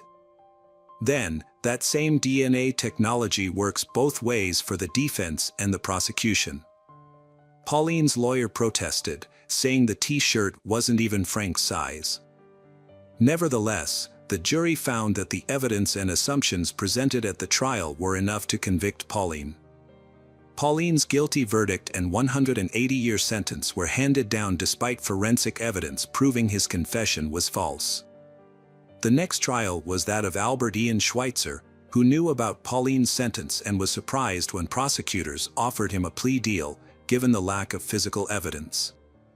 Albert Ian Schweitzer rejected the offer, maintaining his innocence. The prosecutor claimed Schweitzer's Volkswagen Beetle was involved in the crime, but several facts contradicted this assertion. Witnesses in the area where Dana was found reported seeing a pickup truck, not the Beetle, and forensic analysis of Schweitzer's car turned up no evidence linking it to the crime. Furthermore, Schweitzer only became the official owner of the Volkswagen in January 1992. Albert Ian Schweitzer was sentenced to 130 years in prison based on the testimony of Michael Ortiz, who claimed Albert Ian had confessed to the crime, and evidence of scratches on Albert Ian's car bumper. After seeing his brother convicted, Sean Schweitzer initially wanted to prove his innocence but eventually decided to take a plea deal due to concerns about the justice system failing him again. As part of his agreement with the prosecutor's office, Sean Schweitzer was required to testify against his brother and Frank Pauline, who were accused of playing a role in Dana Ireland's death. He was also required to take a polygraph test to prove his honesty. The polygraph test was administered on March 24, 2000, by an examiner from the State Attorney General's office. However, the test results showed that Sean was not truthful about his involvement in the crime. Despite this, he was still allowed to plead guilty to the lesser charges of kidnapping and involuntary deprivation of life. There was a discrepancy in the court records regarding the polygraph test results. Deputy Prosecutor Lincoln Ashida initially stated that Sean had failed the test, but later claimed that he had passed it. Sean was ultimately sentenced to 5 years probation, with credit for 18 months served. In an interview after his release, Sean stated that the decision to accept the plea deal was made by his family, who were concerned about the potential impact on his parents if both brothers were imprisoned. His brother, Albert Ian, who was later sentenced to 130 years in prison, recalled advising Sean to accept the deal to avoid serving life in prison, as imprisonment of both brothers might have been too stressful for their parents. Years later, Sean still feels remorseful for testifying against his brother and making a deal with the prosecutor. He and his family have struggled to move on from the case, and Sean has had a hard time finding a job due to the community's knowledge of the case. Community members made remarks about the case for years, causing Sean to experience disappointment and frustration. After being wrongfully convicted, Albert Ian Schweitzer and his family refused to give up the fight. In 2005, Albert Ian applied to the Innocence Project, an organization dedicated to re-examining convictions using new evidence and investigative techniques. The case eventually gained momentum in 2010 when students from the University of Hawaii, lawyers, and professors started re-investigating the old files from the Dana Ireland case. Local prosecutors authorized the investigation, which has spanned several years. Throughout this process, efforts continued to deliver the desired outcome, justice for Albert Ian. The goal was to rectify a miscarriage of justice and bring about restitution. The investigation's findings and the subsequent actions taken will bring truth and closure to the matter. Ultimately, the hope is that justice will prevail, and the issue will be laid to rest. Years passed and Mary Louise Ireland, Dana's mother, eventually passed away on her 92nd birthday in 2016. Meanwhile, Linda battled breast cancer, which made it difficult for her to visit her son, Albert Ian. When Linda finally had the chance to see Albert Ian for the very last time, she was heartbroken. During this emotionally charged visit, Albert Ian expressed a final wish to his mother. He didn't want her to leave him, and the thought of saying goodbye was unbearable. He had always found it hard to see the people he loved leave, especially after losing his grandmother. Albert Ian confided in his mother that it was his greatest fear, losing those closest to him, and that he never wanted to have to say goodbye to her again. A DNA expert, Nancy Dinh, testified at the trial after retesting evidence using advanced methods that were not available during the original trials. She explained that technology has improved significantly since 2000, allowing for the detection of details that were previously invisible. Contrary to the 2000 authorities' claim that Frank Pauline's and the Schweitzer brothers' DNA was not on the T-shirt due to excessive amounts of Dana Ireland's blood, scientists from the Innocence Project used modern technology to distinguish between Dana's DNA and other DNA on the T-shirt. They also found seminal fluid and sweat from the armpit on the T-shirt. Nancy Dinh confirmed that the DNA found on the T-shirt and Dana's body belonged to the same person. However, she stated that this person was neither Frank Pauline nor one of the Schweitzer brothers. Following Nancy Dinh's testimony, a tire tread expert remotely testified, stating that the tire tracks found at both crime scenes could not have been made by the Schweitzer brothers' Volkswagen. In his opinion, the tracks were likely left by a larger vehicle, such as a truck, SUV, or van. The final witness to testify was dentist Adam Freeman. Dana Ireland had what appeared to be a human bite mark on her left breast, according to the prosecutor's initial assessment. However, forensic expert Freeman disputed this claim, stating it was not a bite mark. This case highlights the flaws in forensic science, particularly in the analysis of bite marks, Freeman testified. After the witnesses finished testifying, District Court Judge Peter Kubota delivered his verdict. He stated that the new DNA evidence, along with the tire tread evidence, the disputed bite mark evidence, and Sean Schweitzer's recantation, collectively proved that a jury in a new trial would likely find Albert Ian Schweitzer not guilty. Therefore, Kubota declared the conviction vacated and ordered Mr. Albert Ian Schweitzer's immediate release from custody. With these words, spoken 23 years after Albert Ian Schweitzer's guilty verdict and 25 years after his arrest, Albert Ian was suddenly exonerated and freed. Judge Kubota then addressed Albert Ian Schweitzer with heartfelt words. With 1/3 of his life still ahead of him, the judge offered a choice: to live in anger and resentment towards the process and the people who had wronged him, or to find a new sense of freedom. Kubota suggested that Albert Ian make the most of this opportunity, surrounded by his family, who had come to support him. Freed from his handcuffs, Albert Ian hugged his lawyers and then his family members, including some he had not seen in decades. His mother was overcome with emotion in his arms. Albert Ian's young son, who had grown up without his father, was also in the courtroom and shared a hug with him. His younger brother, Sean, was there too, with a warm smile and open arms. As a result of Albert Ian's acquittal, his brother Sean's lawyer is now seeking to have his own criminal record cleared. The story serves as a reminder of the tragic fate of Frank Pauline, who died in prison in New Mexico in 2015. Pauline was attacked by a fellow inmate, Daniel Hood, who was serving time for taking 2 lives.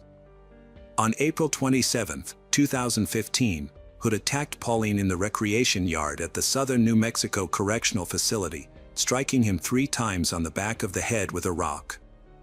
The motive behind the attack was Hood's belief that Pauline was a snitch.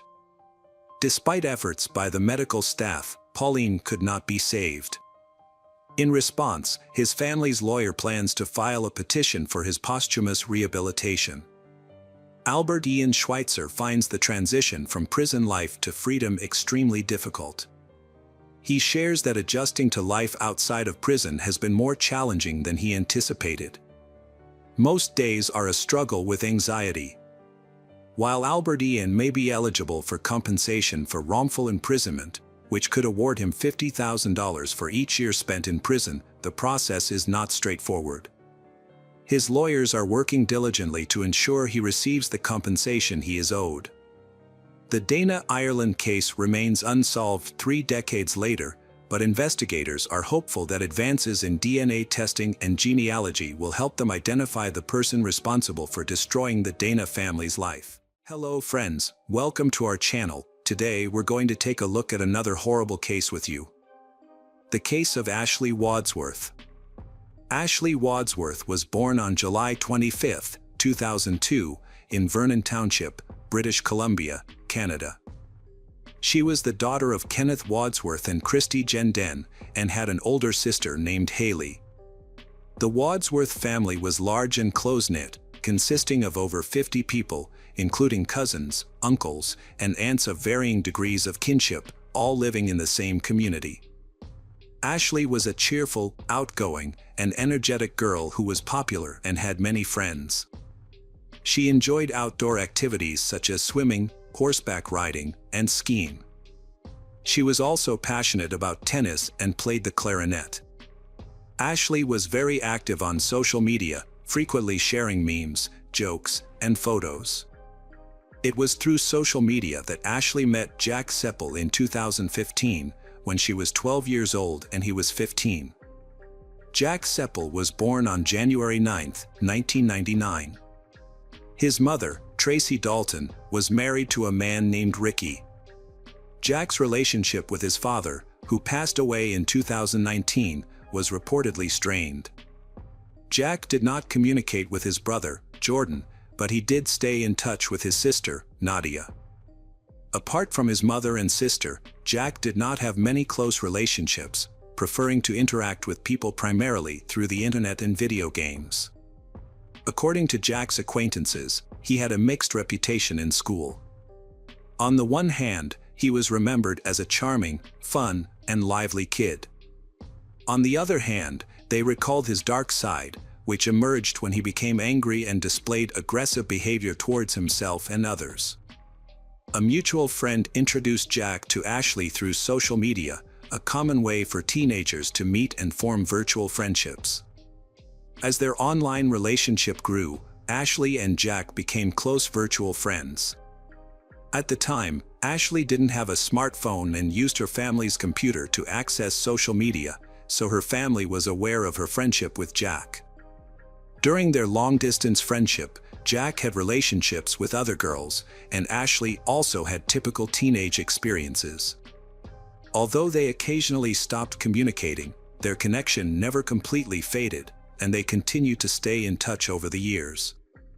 As they grew older, Ashley and Jack's relationship evolved.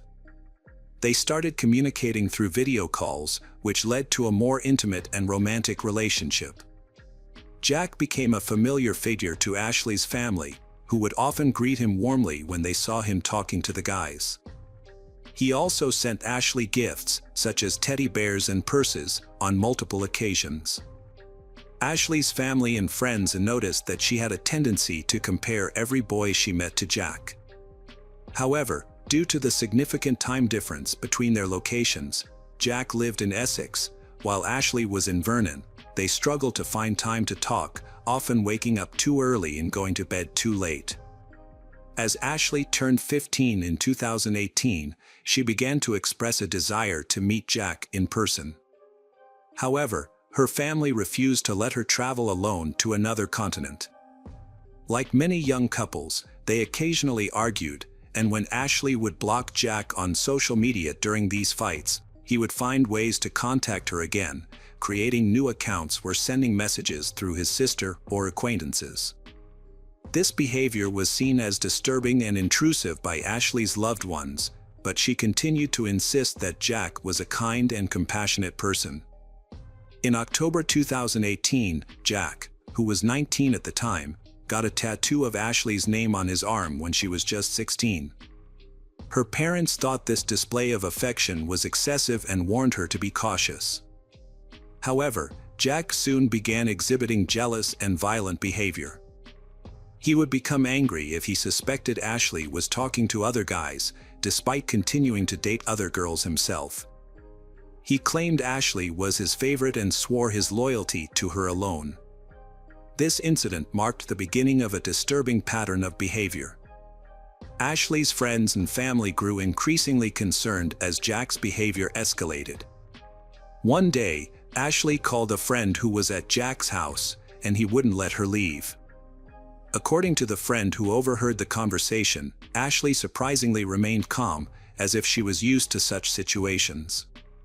She simply asked Jack to stop being crazy. Ashley confided in her friends about the incident but didn't tell her parents. However, her friends strongly advised her to cut off all contact with Jack. Despite his history of fights and problematic behavior, Ashley and Jack continued to reconcile. At just 18 years old, Ashley had known Jack since her early teens, but she seemed unaware of the extent to which he had manipulated her from a young age. Ashley started working at fast food restaurants and department stores to save money for leisure activities. Her first purchase was a tablet, which allowed her to use social media more privately. She then began saving for a trip. During her senior year of high school, Ashley, a spiritual and inquisitive person, had a profound moment of insight after reading the Book of Mormon. This led her to start following the Church of Jesus Christ of Latter-day Saints. Ashley graduated from Sighton High School in 2020. She wanted to experience university life fully, so she decided to take a year-long break before continuing her studies. In the first half of 2021, Ashley continued working in saving money.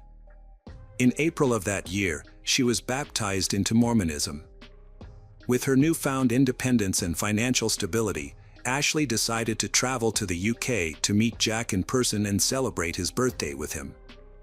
Despite her parents' and friends' concerns, Ashley was determined to make the trip, as she was of legal age and had her own savings. Ashley left Canada for the UK on November 12, 2021, on a 6-month tourist visa. This was her first time leaving her homeland, and she was thrilled. The next day, November 13, 2021, Ashley met Jack in person for the first time. On the same day, Ashley updated her profile picture to a photo of them together. At 22 years old, Jack looked significantly older than Ashley, who was 19. His numerous tattoos, including those on his face, created a striking contrast with Ashley's youthful appearance. During her stay in London, Ashley lived with Jack in his house, located in a public housing estate in northwest Chelmsford. The neighborhood had a questionable reputation, but they spent time exploring the nicer areas of the city in Essex. Jack seemed like the same charming and caring person Ashley had met online, often showering her with compliments and taking romantic selfies. However, Jack's behavior was inconsistent, and he could be cruel at times. Despite being together daily, Ashley's tourist visa prevented her from working, and Jack was unemployed, relying on benefits. Occasionally, his mother Tracy, who lived nearby, provided support. Throughout her trip, Ashley regularly posted photos and updates on social media, showcasing their happy moments and romantic experiences. The pictures often featured they embracing, highlighting their seemingly joyful relationship. Ashley kept in regular touch with her family through video calls, and everything seemed fine at first.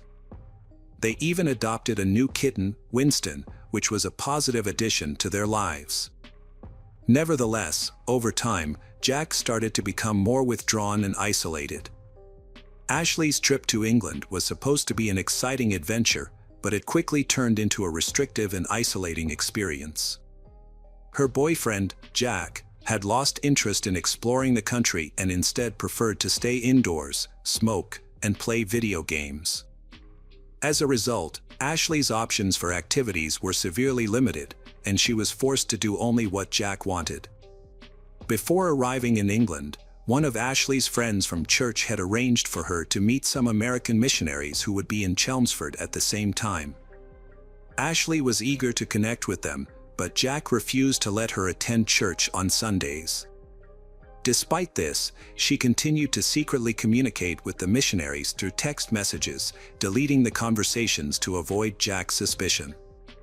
Ashley's new friends soon realized that Jack was controlling and possibly abusive.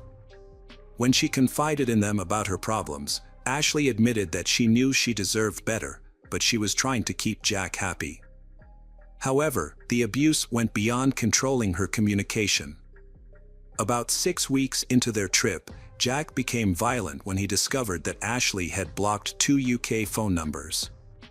He mistakenly believed that the numbers belonged to other men, triggering a jealous outburst. In a disturbing text message to his mother, Jack revealed that he had physically abused Ashley. Ashley created a secret profile where she documented the bruises she had sustained. She confided in her sister Haley about the abuse, but warned her not to tell their mother, fearing that their family would turn against Jack. After Jack overdosed on anti-anxiety medication in late December 2021, Ashley was tasked with overseeing his medication as his caregiver. She kept this responsibility a secret from her mother and friends, but Haley inadvertently revealed the truth. Ashley's mother expressed concern and asked her to return home, but Ashley insisted on staying with Jack until he recovered. In early January 2022, another disturbing incident occurred. Jack smashed a beer glass over Ashley's head, leaving her in tears. While Jack forced her to clean up the broken glass, Ashley contacted her sister via video call, revealing the true extent of her situation. Jack was frantic, pacing back and forth, yelling, and grinding his teeth. His distress prompted Ashley to contact her sister, Haley, who urged her to return home. However, Haley's concerns fell on deaf ears.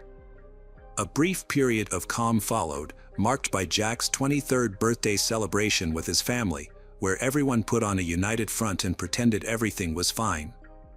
In an attempt to diffuse the tension, Jack's mother and stepfather organized a family vacation to a seaside town shortly after. The photos from the trip appeared perfect, showcasing a happy and tranquil Ashley, which brought relief to her parents, who remained unaware of the seriousness of the situation. In late January, an intense argument broke out, and Jack's behavior turned violent once again. He hit Ashley and threw a candle and a TV remote at her while she was video chatting with Haley, who was pleading with her to return home. Although Ashley had initially agreed, she ultimately decided to stay. Despite witnessing Jack's cruel nature, she clung to the hope that the charming person she once knew was still buried deep within him. Ashley was convinced that time, her love, or perhaps medical treatment could help Jack overcome his destructive tendencies, a sentiment that was echoed by her mother during subsequent conversations with Jack. Jack accused Ashley of cheating on him, physically abused her, and later apologized. Despite feeling guilty about his actions, Jack's behavior continued. The situation escalated on the morning of February 1, 2022, when Jack became angry with Ashley again. He accused her of abandoning him and seeing other people in secret. He demanded to see her phone and check her social media accounts to prove his allegations. Around 8 a.m., their neighbor Haley Borton Shaw heard Ashley's screams through the shared wall. Ashley soon showed up at Jack's doorstep, drawing attention to the distressing situation unfolding between them. Haley was shocked and Ashley appeared at her door, barefoot and crying, with a cut on her palm that was bleeding. Ashley explained that Jack had become enraged when he caught her looking at intimate photos of them. He had verbally abused her, physically attacked her, smashed her phone, and thrown her kitten against the wall. Despite Haley's concerns for Ashley's safety and fear that Jack might try to harm her, Ashley asked Haley not to call the police. Haley reluctantly agreed, but begged Ashley to see a doctor instead of returning to Jack's apartment. When Ashley refused, Haley decided to go and talk to Jack herself. During their conversation, Jack apologized for his actions and remained calm. Haley then left for a doctor's appointment around 9 a.m. Meanwhile, Jack's neighbor received a misdelivered package and brought it to his doorstep. Jack was hesitant to answer the door, which wasn't unusual since he was known to be an unfriendly and paranoid person. Around this time, Ashley called her family using Jack's cell phone, informing them of her situation. Ashley's mother was already aware of what was going on because Haley had previously confided in her about Jack's abusive behavior towards Ashley. Ashley's parents immediately bought her a return ticket for February 3rd to escape the abusive relationship. When she informed Jack, he offered to drive her to the airport. However, before she left, Ashley's mother made it clear that if Jack hurt her again, she would contact the police. She also advised Ashley to go straight to the airport if Jack assaulted her again. The conversation between Ashley and her family lasted for 3 hours before they ended the call. It was 11 a.m. in Chelmsford and 3 a.m. in Vernon when the call ended. A short time later, Jack sent a message to his mother, admitting to brutally beating Ashley again. During the assault, Ashley fell to the floor and possibly broke her arm. This violent incident occurred between 11:22 a.m. and 12:38 a.m. Ashley managed to send several messages to her family and friends using Jack's phone, but since it was nighttime, no one responded immediately. She also reached out to her friends at the church in Chelmsford, asking for help and describing the emergency. Unfortunately, these messages were not received until hours later, when it was too late to intervene. Between 12:38 and 12:45, Jack violently attacked Ashley, choking her until she lost consciousness. He then proceeded to the kitchen, retrieved an 11-centimeter knife, and repeatedly stabbed Ashley's chest and stomach around 100 times, ultimately ending her life. Following the attack, Jack updated his social media profile picture with a photo of himself and Ashley, accompanied by the caption, "Always mine." He also recorded a video message for Haley, expressing his love for Ashley, apologizing, and stating that he couldn't let her go, adding that his mental state was unstable. The video, which was never sent, showed Ashley's body next to him. Meanwhile, in Vernon, Ashley's family discovered a large number of messages from her on their phones. They immediately contacted Jamie Ashworth, a family friend from their Mormon community in Chelmsford. Jamie and Tyler Borden, another acquaintance from the church, went to Jack's apartment in England. After knocking on the door and receiving no response, they called the police and left the scene.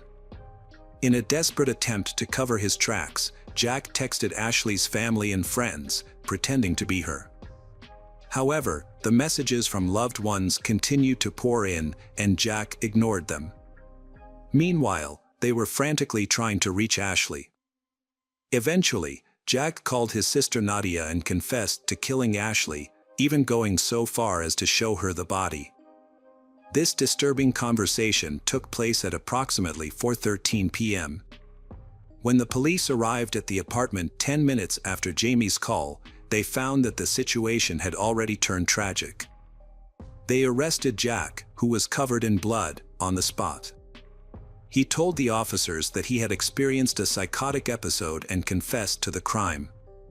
As a result, he was taken into custody and sent to Chelmsford Prison. His trial was scheduled for September 7, 2022, at Chelmsford Crown Court. The court's psychiatric examination concluded that Jack was mentally fit to stand trial. However, the evidence against him was irrefutable, including a video recording of him admitting to the crime. Faced with the overwhelming evidence, Jack immediately pleaded guilty.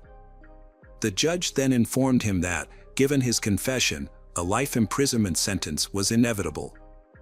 At the hearing, which took place under Judge Edward Murray at Chelmsford Crown Court, prosecutor Simon Spence detailed Jack's extensive criminal history, which dated back to his teenage years. During the hearing, Ashley's parents learned the disturbing truth about Jack. Jack had a history of run-ins with the law, including arrests for stalking, kidnapping, and violent assault. He had also been issued multiple restraining orders, including against his mother and former girlfriend. The revelation of Jack's extensive criminal record shocked and devastated Ashley's parents, who had never suspected the true nature of the man who had taken their daughter's life. During the hearing, the prosecution and defense discussed a letter written by Jack from prison in which he apologized for his actions. The letter was later released to the media by Judge Murray, who cited the importance of transparency in the justice system.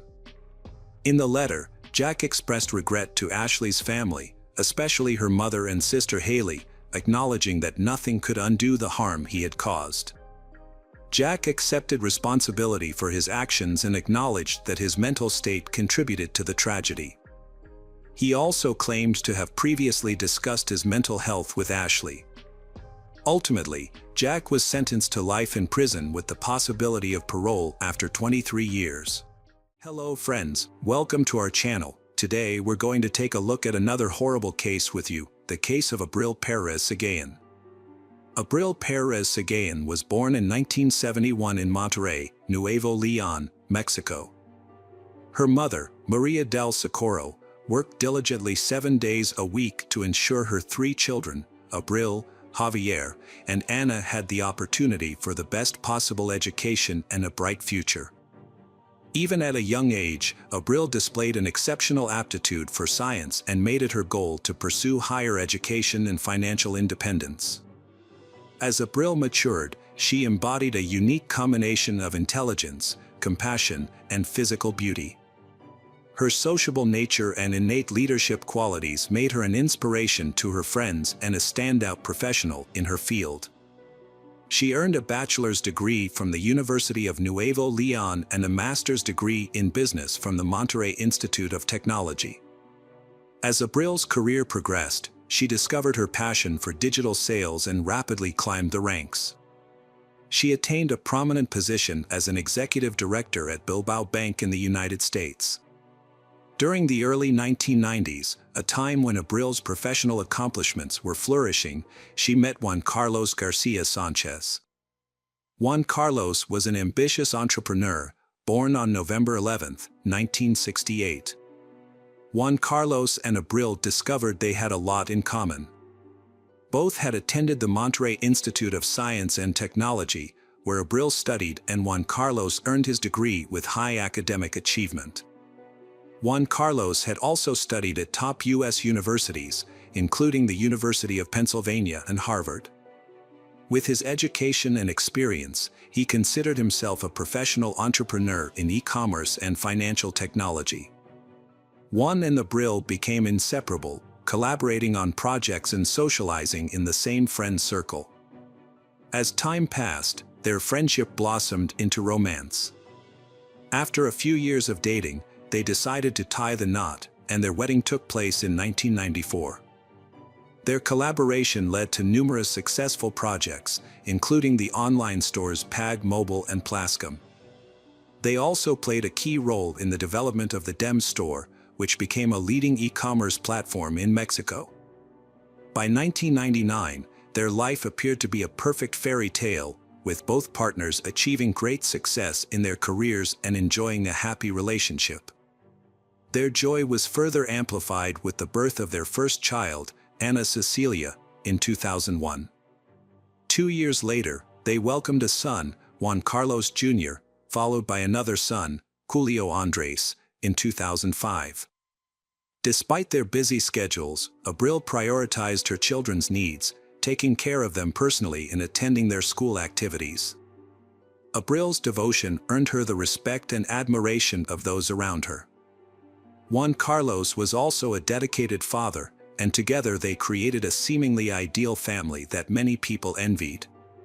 However, behind the facade, the family was struggling with difficulties, and all members suffered due to Juan's short temper. Juan was a cruel man who frequently lashed out at anyone who crossed his path.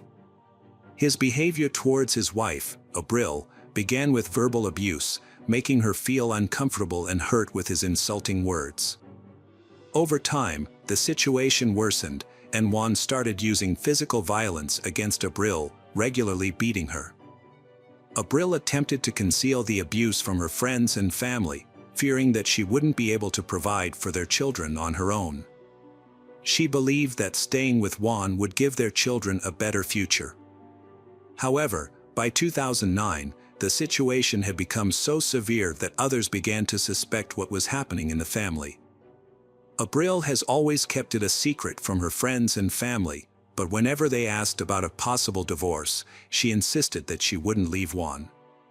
By 2014, Juan had reached the pinnacle of his career, becoming a prominent figure in Amazon's retail industry in Mexico.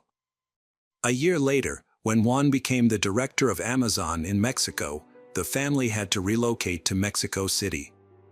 Abril hoped that the change of scenery would resolve their problems, but unfortunately, the abuse continued.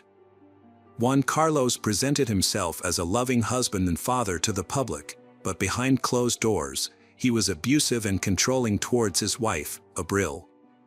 He would often post on social media about how much he loved her, but in reality, he was constantly accusing her of cheating and even hired a private investigator to gather evidence. Despite his successful career, which included becoming the director of e-commerce at a multinational company, his marriage was deteriorating.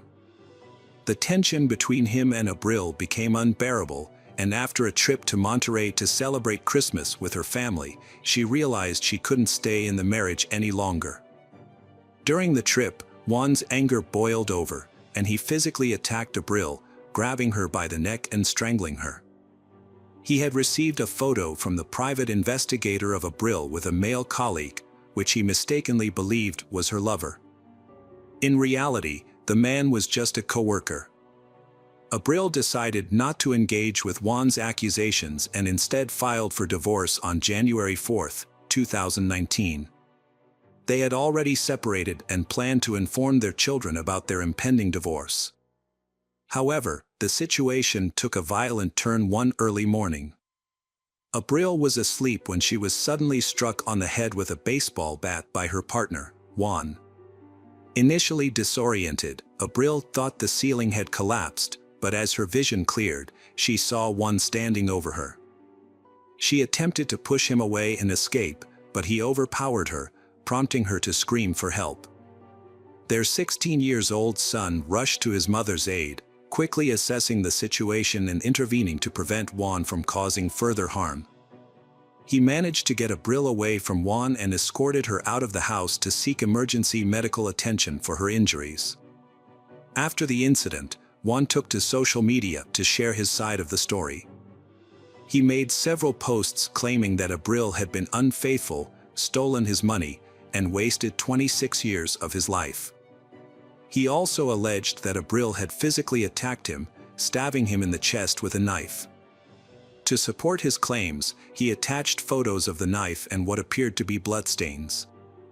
One of Juan's friends responded by recording a video asking people to share the information. However, Juan's posts became increasingly bizarre. At one point, he even posted a message claiming that Abril had taken her life, despite being clearly alive. This move remains puzzling to this day. Meanwhile, Abril had been recovering in the hospital. After her discharge, she immediately filed a police report against her husband. The authorities sided with her, granting her custody of their 2 children and ordering Juan to pay 6,000 Mexican pesos, approximately $1,350, in monthly alimony. However, this amount was deemed insufficient to cover the costs of raising their 2 minors. After overcoming her initial fear and financial struggles, Abril began a new chapter in her life, driven by her determination to create a better future for her children. She relocated to Monterrey with her kids, where she attended Juan Carlos' trial and filed for divorce. Reflecting on her traumatic experience and the abuse she suffered, Abril reevaluated her life. She joined a Christian organization that supported families and started working as a divorce counselor. Her ultimate goal was to establish a support system for women who had endured similar abuse, just as she had. As Abril worked towards rebuilding her life, the court proceedings against Juan Carlos continued. 9 months after the attack, Juan was formally charged with attempted murder. The case was then brought to court, where Judge Federico Mask ordered Juan's informal arrest. Consequently, Juan was incarcerated for several weeks. Juan appealed the verdict, and on November 3, 2019, Judge Hector Jimenez reviewed the case. He found the hospital photographs and Abril's testimony, along with that of her son, insufficient to prove Juan's guilt. The judge also believed that if Juan had intended to kill Abril, he would have done so. Additionally, he considered the baseball bat used in the attack to be a blunt object, rather than a deadly weapon. As a result, the charges were downgraded, and the preliminary arrest was cancelled. With only a few hearings remaining, the outcome of the case was uncertain, causing Abril and her loved one significant anxiety and frustration. In a desperate attempt to have her concerns heard, Abril wrote to the judge, expressing her fears for her life and pleading for him to consider the threat Juan posed. However, her letter was ignored. Juan then began a custody battle for their children. Abril was forced to leave Monterrey and travel to Mexico City for the remaining hearings. She also had to subject her children to psychological evaluations, as Juan had claimed in his lawsuit that Abril had manipulated them into rejecting him. A week before a critical court hearing, Abril sat down with her 3 children to express her love and wishes for their future. She encouraged them to chase their dreams and find the strength to forgive their father. This conversation seemed like a farewell, as if Abril sensed that it might be her last opportunity to reassure her children of her love. On November 25, 2019, Abril followed her ex-husband's instructions to avoid potential legal issues that could have led to her separation from her children. She traveled to Mexico City, coincidentally on the same day that thousands of women marched in the streets to commemorate the International Day Against Gender-Based Violence on March 19, 2021. The court reclassified a case involving violence against Abril, which occurred in January 2019, as attempted murder. This decision was made after Abril's relatives and the prosecutor filed several petitions for judicial review, ultimately leading to the cancellation of the original decision. 2 months later, on May 23, the remaining suspects in Abril's murder case were apprehended, including 3 women and 1 man. The investigation resulted in the issuance of 3 search warrants and 8 arrest warrants. During the first search, 48-year-old Amanda Vicente Rodriguez was taken into custody. A series of arrests were made in connection with a recent crime. In the Jardín de Morelos colony, 34-year-old Mabel Montelier Morena and 48-year-old Garcia Alicia Flores Valdez were taken into custody, and their mobile phones were seized. Another arrest was made in the Alvar Aragon colony in Mexico City, where 50-year-old Isa Jalil Castillo, also known as Aguirre or Alvar's godmother, was detained. At the same time, 9 gang members were apprehended, with 7 of them allegedly linked to the Abril case. However, one suspect, Juan Carlos, remained at large, prompting authorities to reissue a warrant for his arrest. General Prosecutor Ernesto Godoy explained that the initial warrant was for attempted murder, while the new one was for the actual killing of a woman.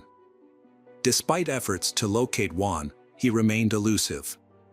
In a surprising turn of events, a man named Rolf, also known as El Chalón, contacted the authorities and claimed to have information about the case. During questioning, he revealed that he was the one who had actually pulled the trigger and taken Abril's life. The perpetrator, Rodolfo Daniel Bendis, eventually pleaded guilty to the crime. He claimed that Juan Carlos had promised to pay him $10,000 to carry out the crime.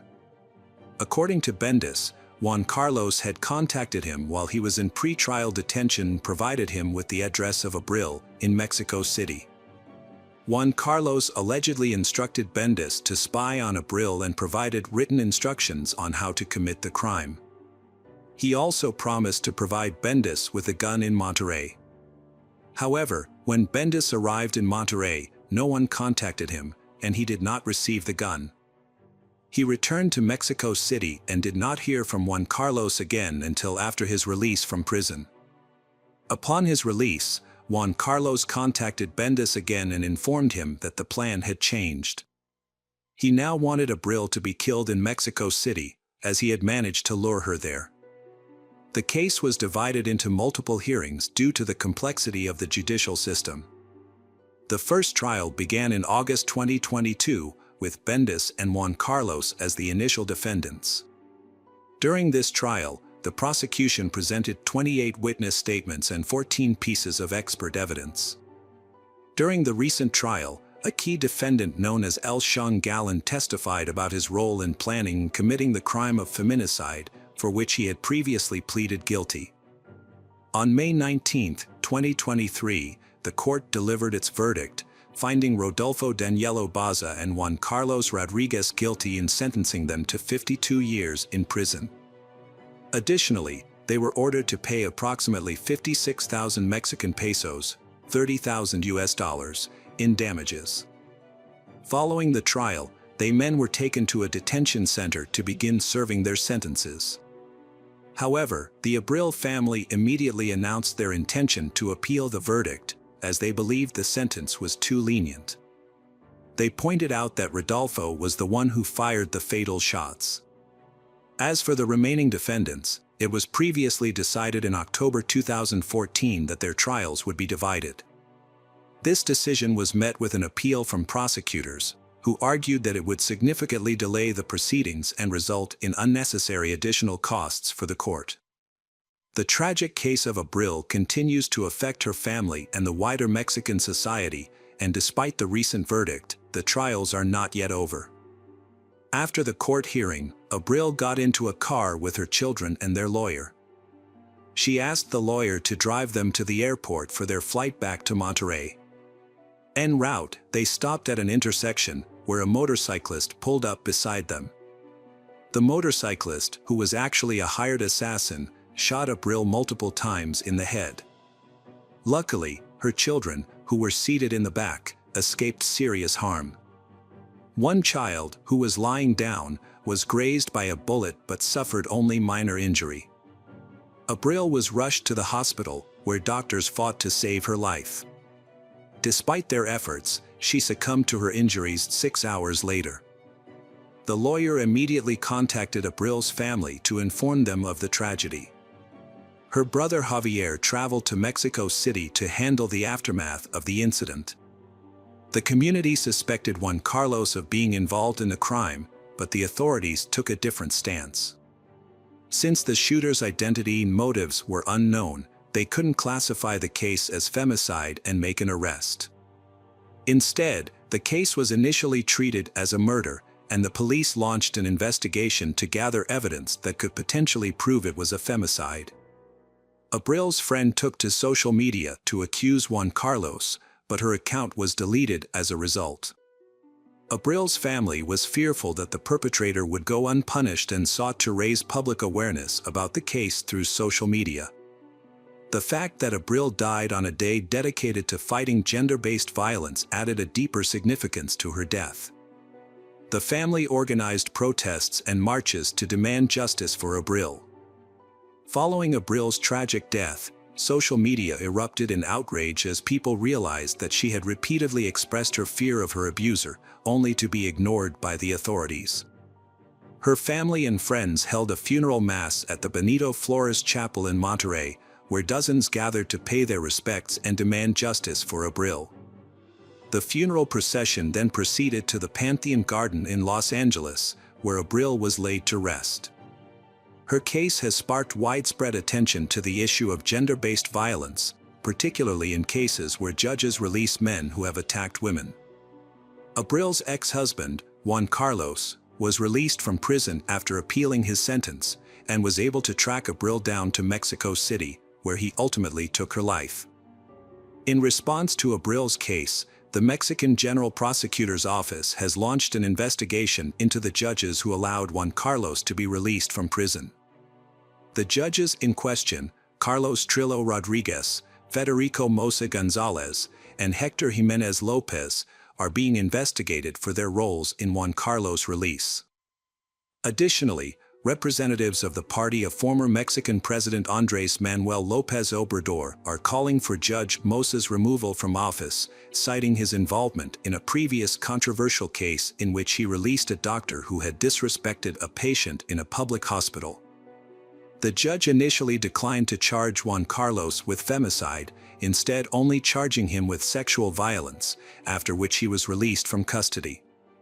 During the public outcry surrounding the Abril case, Rafael Guerra, the president of the Supreme Court of Mexico City, suspended all judges involved in the case on November 29. Mexico City's head of government, Claudia Sheinbaum, stated that the government would investigate Abril's death.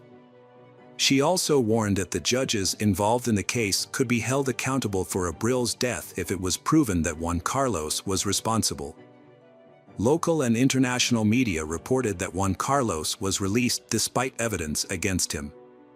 Abril's family established a non-profit organization called The Voice of Abril to provide support to victims of violence, including information, psychological assistance, and legal aid. The public demonstrations sparked by Abril's death prompted the prosecutor's office to reclassify the case against Juan Carlos, seeking to prosecute him for attempted murder, which could result in his imprisonment. After being charged, Juan Carlos took to social media to claim that he wanted justice for the crime against Abril and that the perpetrator should be punished. He also stated that he was willing to cooperate with the police, despite having a troubled marriage with Abril, and he would never have wanted her to meet such a tragic end. However, his post sparked widespread discontent among the community. His 18-year-old daughter, Ana Cecilia, publicly spoke out against her father, accusing him of physically and mentally abusing her, her siblings, and Abril over the years. She shared disturbing photos of Abril's injuries after being attacked with a baseball bat. Ana described her father as a narcissistic sociopath who allegedly bribed his way out of prison. During the ongoing investigation and protests, an arrest warrant was issued for Juan Carlos, but it was not directly related to the Abril case. Instead, it was due to him violating judicial duties.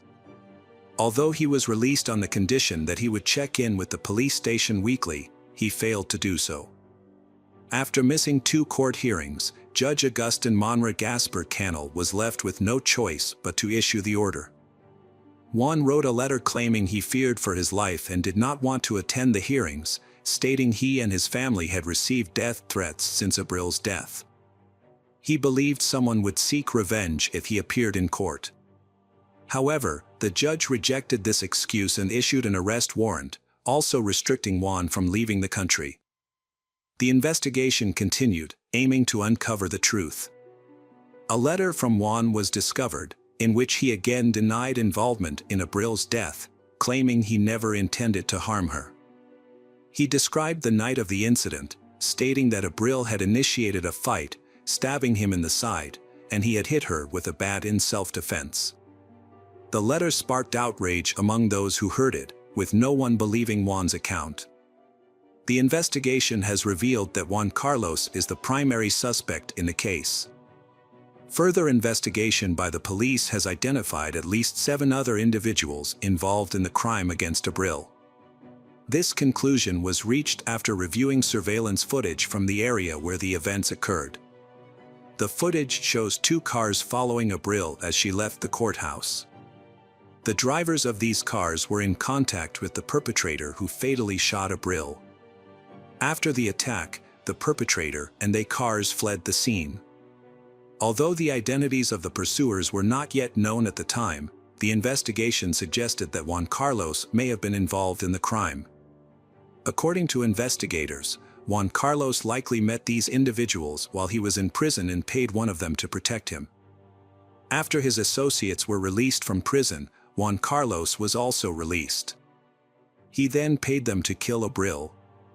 Notably, Juan Carlos was the only one who knew Abril's route to Mexico City, as he had requested to meet her. After the shocking details of the case became public, no law firm was willing to defend the suspect, Juan Carlos. Meanwhile, Abril's loved ones and colleagues cooperated fully with law enforcement, providing any information that could aid in his capture. However, sources from the General Prosecutor's Office soon revealed that Juan Carlos had managed to flee Mexico by crossing the border into the United States. Mexican authorities swiftly alerted Interpol, which launched a global manhunt for Juan Carlos. As a result, he became a wanted man in over 151 countries, with authorities determined to apprehend him at all costs. By the end of January 2024, the case had gone cold, with no new leads or updates. 4 years have passed since Abril's tragic death, yet the true perpetrators remain unpunished. Her children are now living with her family on the outskirts of Mexico City, holding on to the hope that justice will eventually be served. The question on everyone's mind remains, where is Juan Carlos? His capture is still the top priority for the authorities. Abril's family has vowed to continue fighting for justice until Juan Carlos is found and brought to justice. Hello friends, welcome to our channel. Today we're going to take a look at another horrible case with you. The case of Jenna Oakley. Jenna Oakley was born on March 2, 2001, in Indiana. She lived with her mother and 2-year-old brother in a troubled home. Due to her mother's neglect and inability to provide a stable life, Jenna often found herself left alone from a young age. The situation worsened over time, leading to intervention from Child Protective Services in April 2016. As a result, Jenna and her brother were removed from their mother's care and relocated to live with Philip Oakley, who their father and his wife, Rhonda, who was 52 years old at the time. Rhonda welcomed the children into her home and accepted them as her own. Philip later revealed that Rhonda had been eager to be a good mother to her stepchildren from the start. She welcomed them into her home with open arms and worked to create a safe and comfortable environment for them. Jenna was a difficult child to manage. Despite her academic success, which earned her praise from her teachers, she struggled to follow the rules in her new home. Her behavior became an even greater concern when her parents discovered her relationship with a 20-year-old man named Kenneth, whom she had met at the age of 10 while living with her mother in Indiana. Kenneth was a mysterious figure who seemed to be both a supportive influence and a hindrance in Jenna's life. To better understand the events that unfolded, it's essential to delve into Rhonda's story and explore the complexities of her personality, as well as the significant impact she had on Jenna's life. Rhonda Oakley was born on March 5, 1964, in Casey County, Kentucky, to parents Howard Lee Raines and Mabel Walls Raines. She graduated from Casey County High School in 1982 and went on to work for 30 years in a prominent company that specialized in marketing, packaging, and printing services. Rhonda was a kind, loving, and cheerful person who was highly respected by her friends, who admired her warmth and kindness towards others.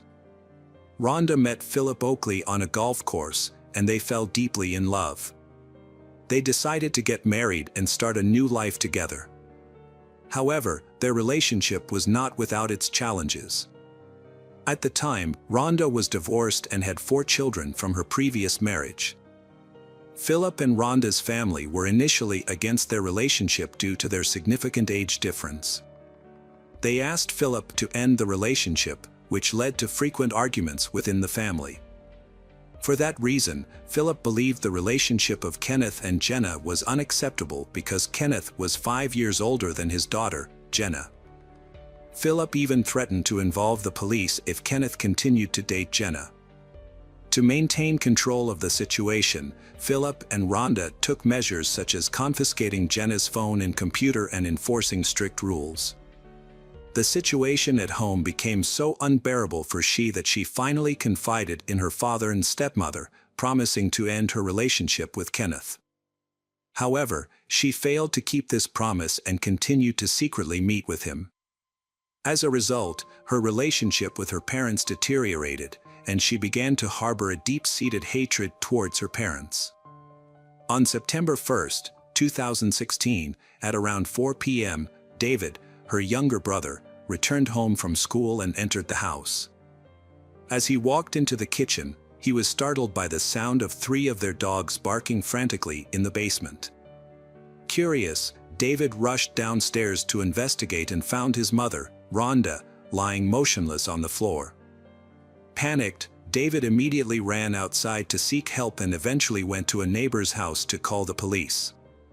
When the emergency services arrived, they were unable to revive Rhonda, and she was pronounced dead at the scene. The police found deep cuts on her neck, indicating a brutal attack. Initially, the police suspected a robbery, but upon further investigation, they discovered that nothing in the house had been stolen or disturbed. The investigation into Rhonda's death began, and her family and friends were left wondering who could have committed such a heinous crime.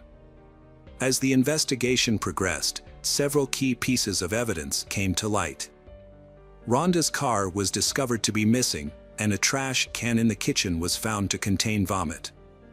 Furthermore, one of the large meat cleavers from the kitchen was found to be missing, leading investigators to suspect that it may have been the weapon used to attack Rhonda. When Philip returned home, he was questioned by detectives and informed them that his daughter, Jenna, had not attended school that day. In fact, Jenna had been unreachable since the incident, and her teachers had called Philip early in the morning to report her absence. This led the police to believe that Jenna may have been kidnapped by the same individuals who killed Rhonda, and that she may be in danger. During the questioning, detectives asked Philip if he knew of anyone who might have wanted to harm Rhonda or the family.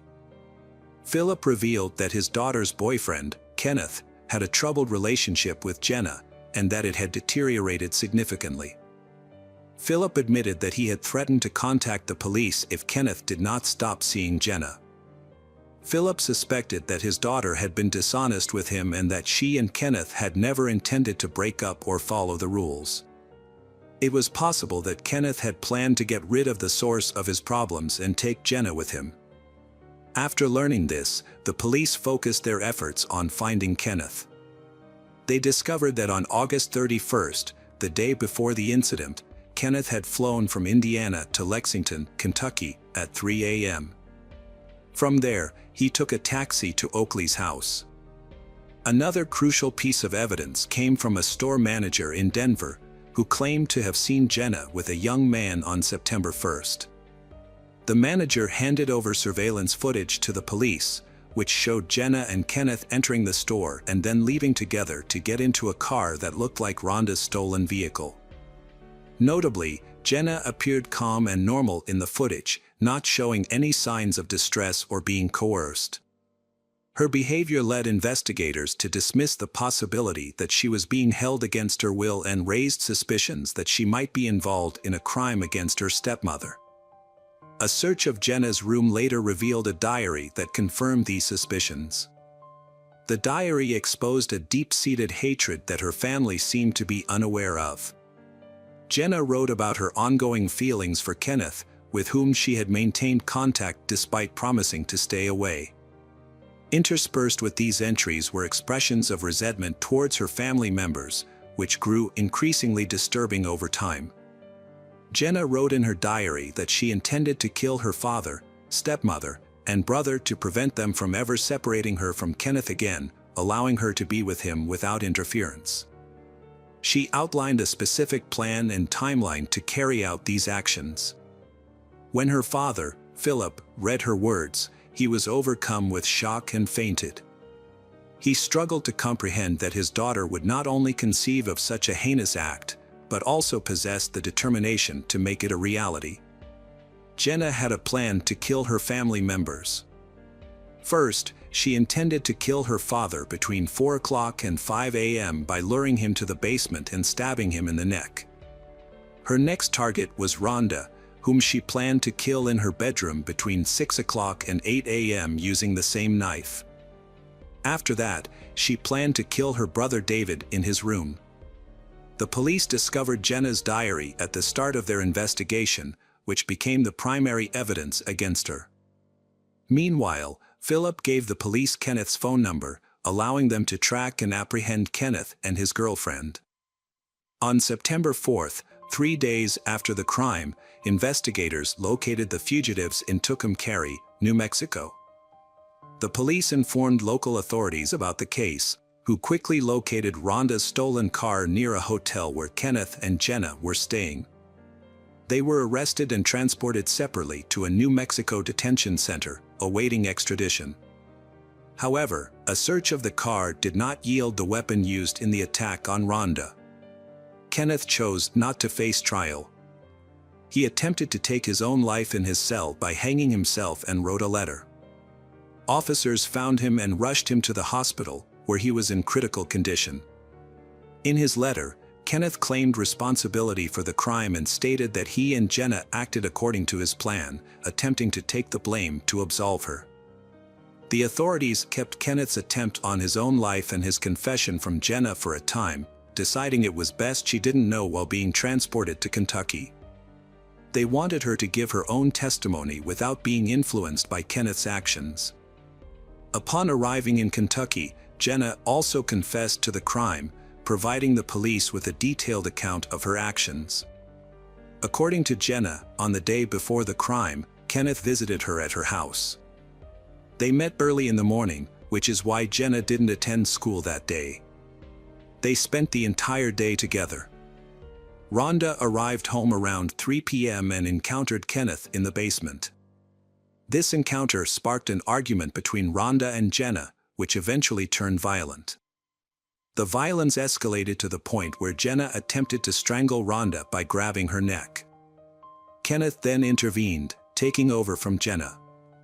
He grasped Rhonda's throat with such force that she soon lost consciousness and fell to the floor. Once Rhonda was unconscious, Jenna took a kitchen knife and inflicted fatal wounds on her neck, leading to her death.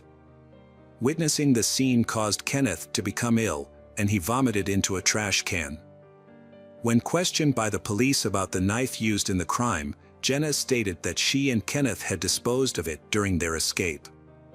They had wrapped the knife in a bag and thrown it away at a fast food restaurant. Jenna provided this testimony while Kenneth was still in serious condition at the hospital.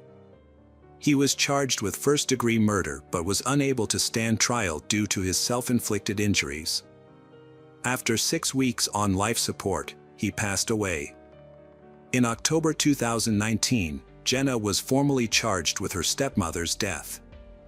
The charges alleged she either caused the death or collaborated with someone else. She also faced a theft charge. Jenna was held without bail at a juvenile detention center. Her father, Philip, stated he didn't care that she was his daughter and felt she didn't deserve his protection after the incident. He hoped Jenna would receive the punishment she deserved. Jenna wasn't informed of Kenneth's death until a court hearing, where she fainted upon learning the news. After regaining consciousness, she screamed, cried, and struggled to calm down. In January 2019, Jenna pleaded guilty to first-degree manslaughter and expressed regret for her actions in court the following month. She expressed remorse for the pain, anger, and disappointment she caused. Upon learning of the plea deal, Philip expressed disappointment, stating that the system failed to prevent the crime against his wife. He claimed there were warning signs that Jenna was in trouble, but no one took action. Philip added that people often advise going to the police immediately, which he and his wife did, yet they still found themselves in a terrible situation. At the sentencing hearing in March, Susan Hooper, a mitigation specialist for the defense, explained that the defendant suffered from abuse, violence, neglect, and lack of basic human rights throughout her life. The lawyer questioned what could have driven a 15-year-old with no history of violence to commit such a crime. The lawyer noted that Jenna had no prior record, was respected by teachers and peers, and it was unclear what led her to take such a desperate step. It was also noted that none of Jenna's family attended the hearing. Philip declined to participate, and Jenna's mother never appeared in court to learn her daughter's fate. This was unusual, as parents typically show interest in the case's progress, even in difficult cases where the accused has committed serious crimes. The lawyer, Susan, gathered extensive evidence and records showing that Jenna was abandoned by her mother, Christ, who neglected her well-being. Susan conducted an in-depth examination of Jenna's early life by reviewing child care and medical records in Indiana and Kent. She also interviewed various individuals who knew Jenna, including neighbors, family friends, caregivers, teachers, school counselors, and her older half-sister.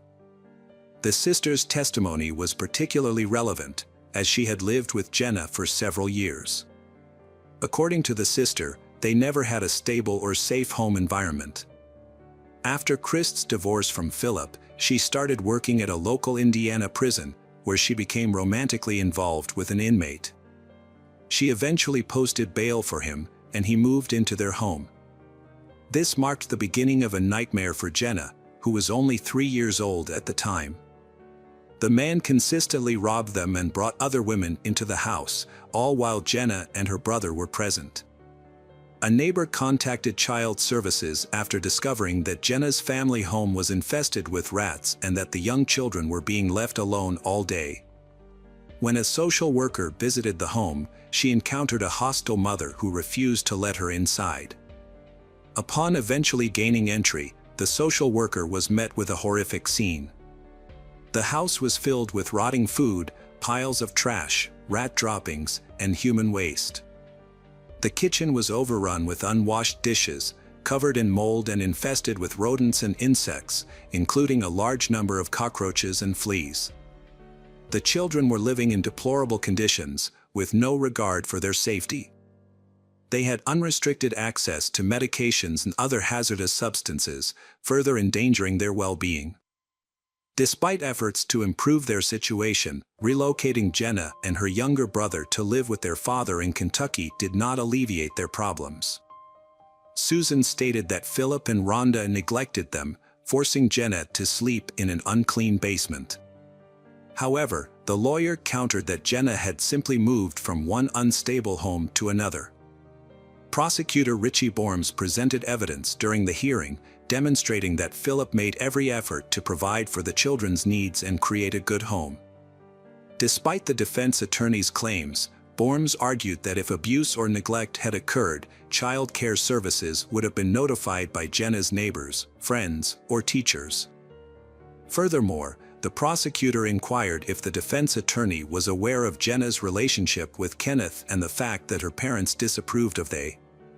The defense attorney stated that Kenneth was the only person who genuinely cared for the accused, Jenna. According to the defense, Jenna's past experiences had left her with unmet emotional needs. She was searching for someone to provide her with the love and care she had always lacked, and having lost that person, she was now devastated. Defense attorney Anthony Lee Tainer presented scientific documents to justify Jenna's behavior. The articles explained how the child abuse Jenna suffered at a young age had negatively impacted her psychological development. Anthony told the court that his conversations with Jenna led him to believe that she lacked parental love and that her strained relationship with her mother contributed to her inappropriate relationship with Kenneth. Jenna supported this statement by reading a letter in which she expressed her deep regret and apologized to her family for her actions. She acknowledged the pain she had caused Rhonda's family and friends and claimed that she had since become a completely different person, distinct from the Jenna who committed the crime. When Philip stepped up to the podium, the atmosphere in the hall became tense. He and his daughter were visibly anxious about the impending conversation. Philip approached Jenna, looked her straight in the eye, and asked what had driven her to commit such a serious offense.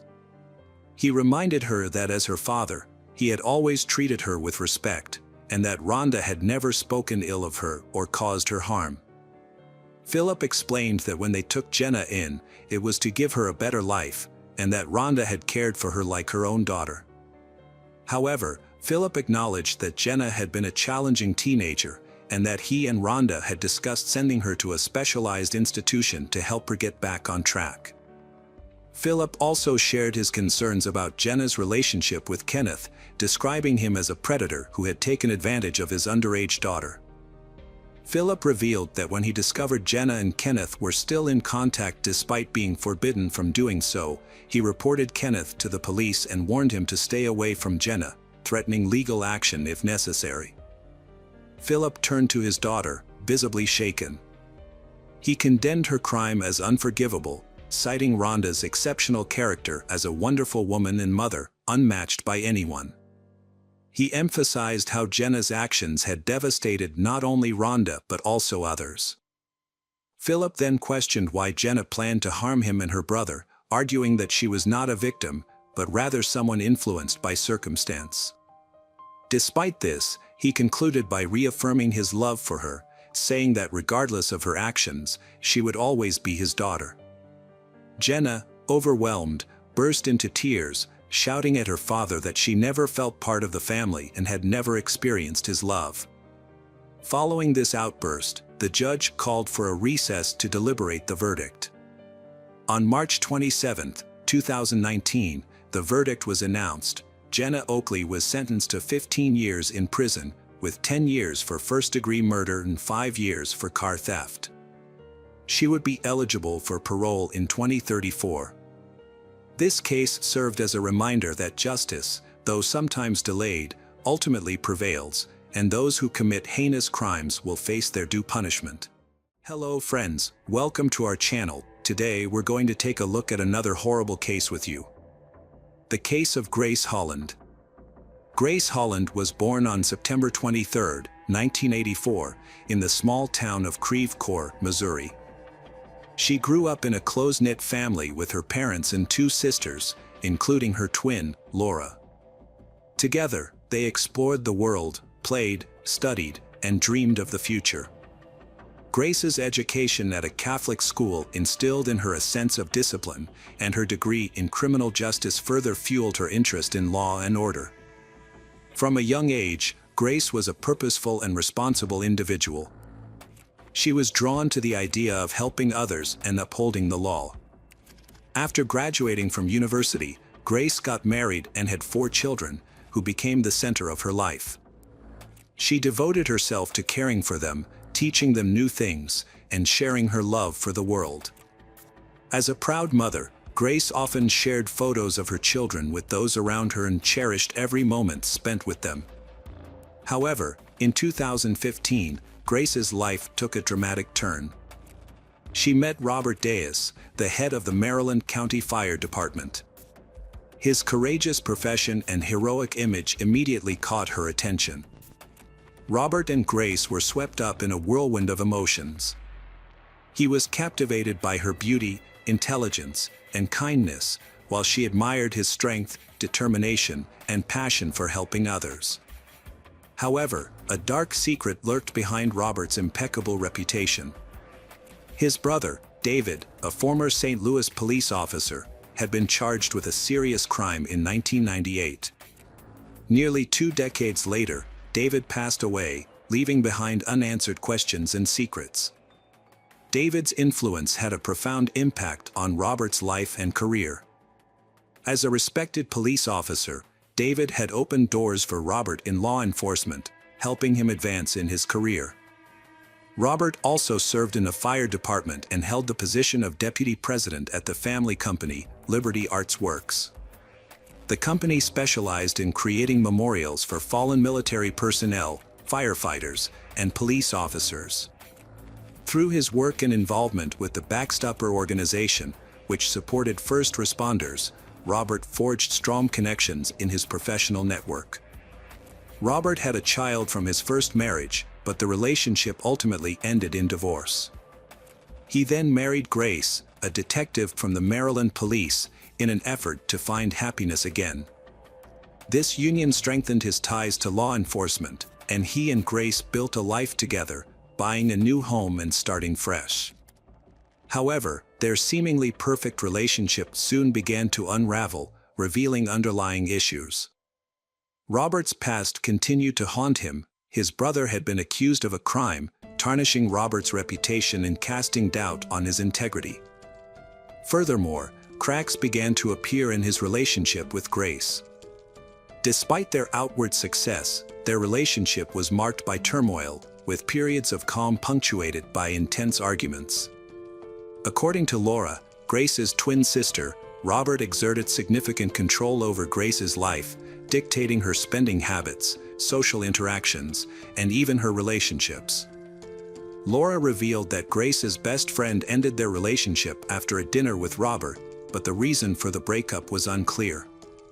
This development only increased Grace's feelings of isolation from her loved ones. Grace claimed that Robert forced her to quit her job and join the family business, although there was no official record of her employment. The family alleged that Robert simply instructed the company to pay her without documenting it. During this challenging time, Grace discovered she was pregnant with Robert's child. However, instead of bringing them closer together, the pregnancy increased the tension in their relationship. Their text messages, presented at the trial, revealed their conflicting desires. Grace wanted to keep the child and repair their relationship, while Robert was ready to end things. Court documents provided by the Holland family were shocking. Robert offered to pay Grace $1,600 to have an abortion, wanting to get rid of the child.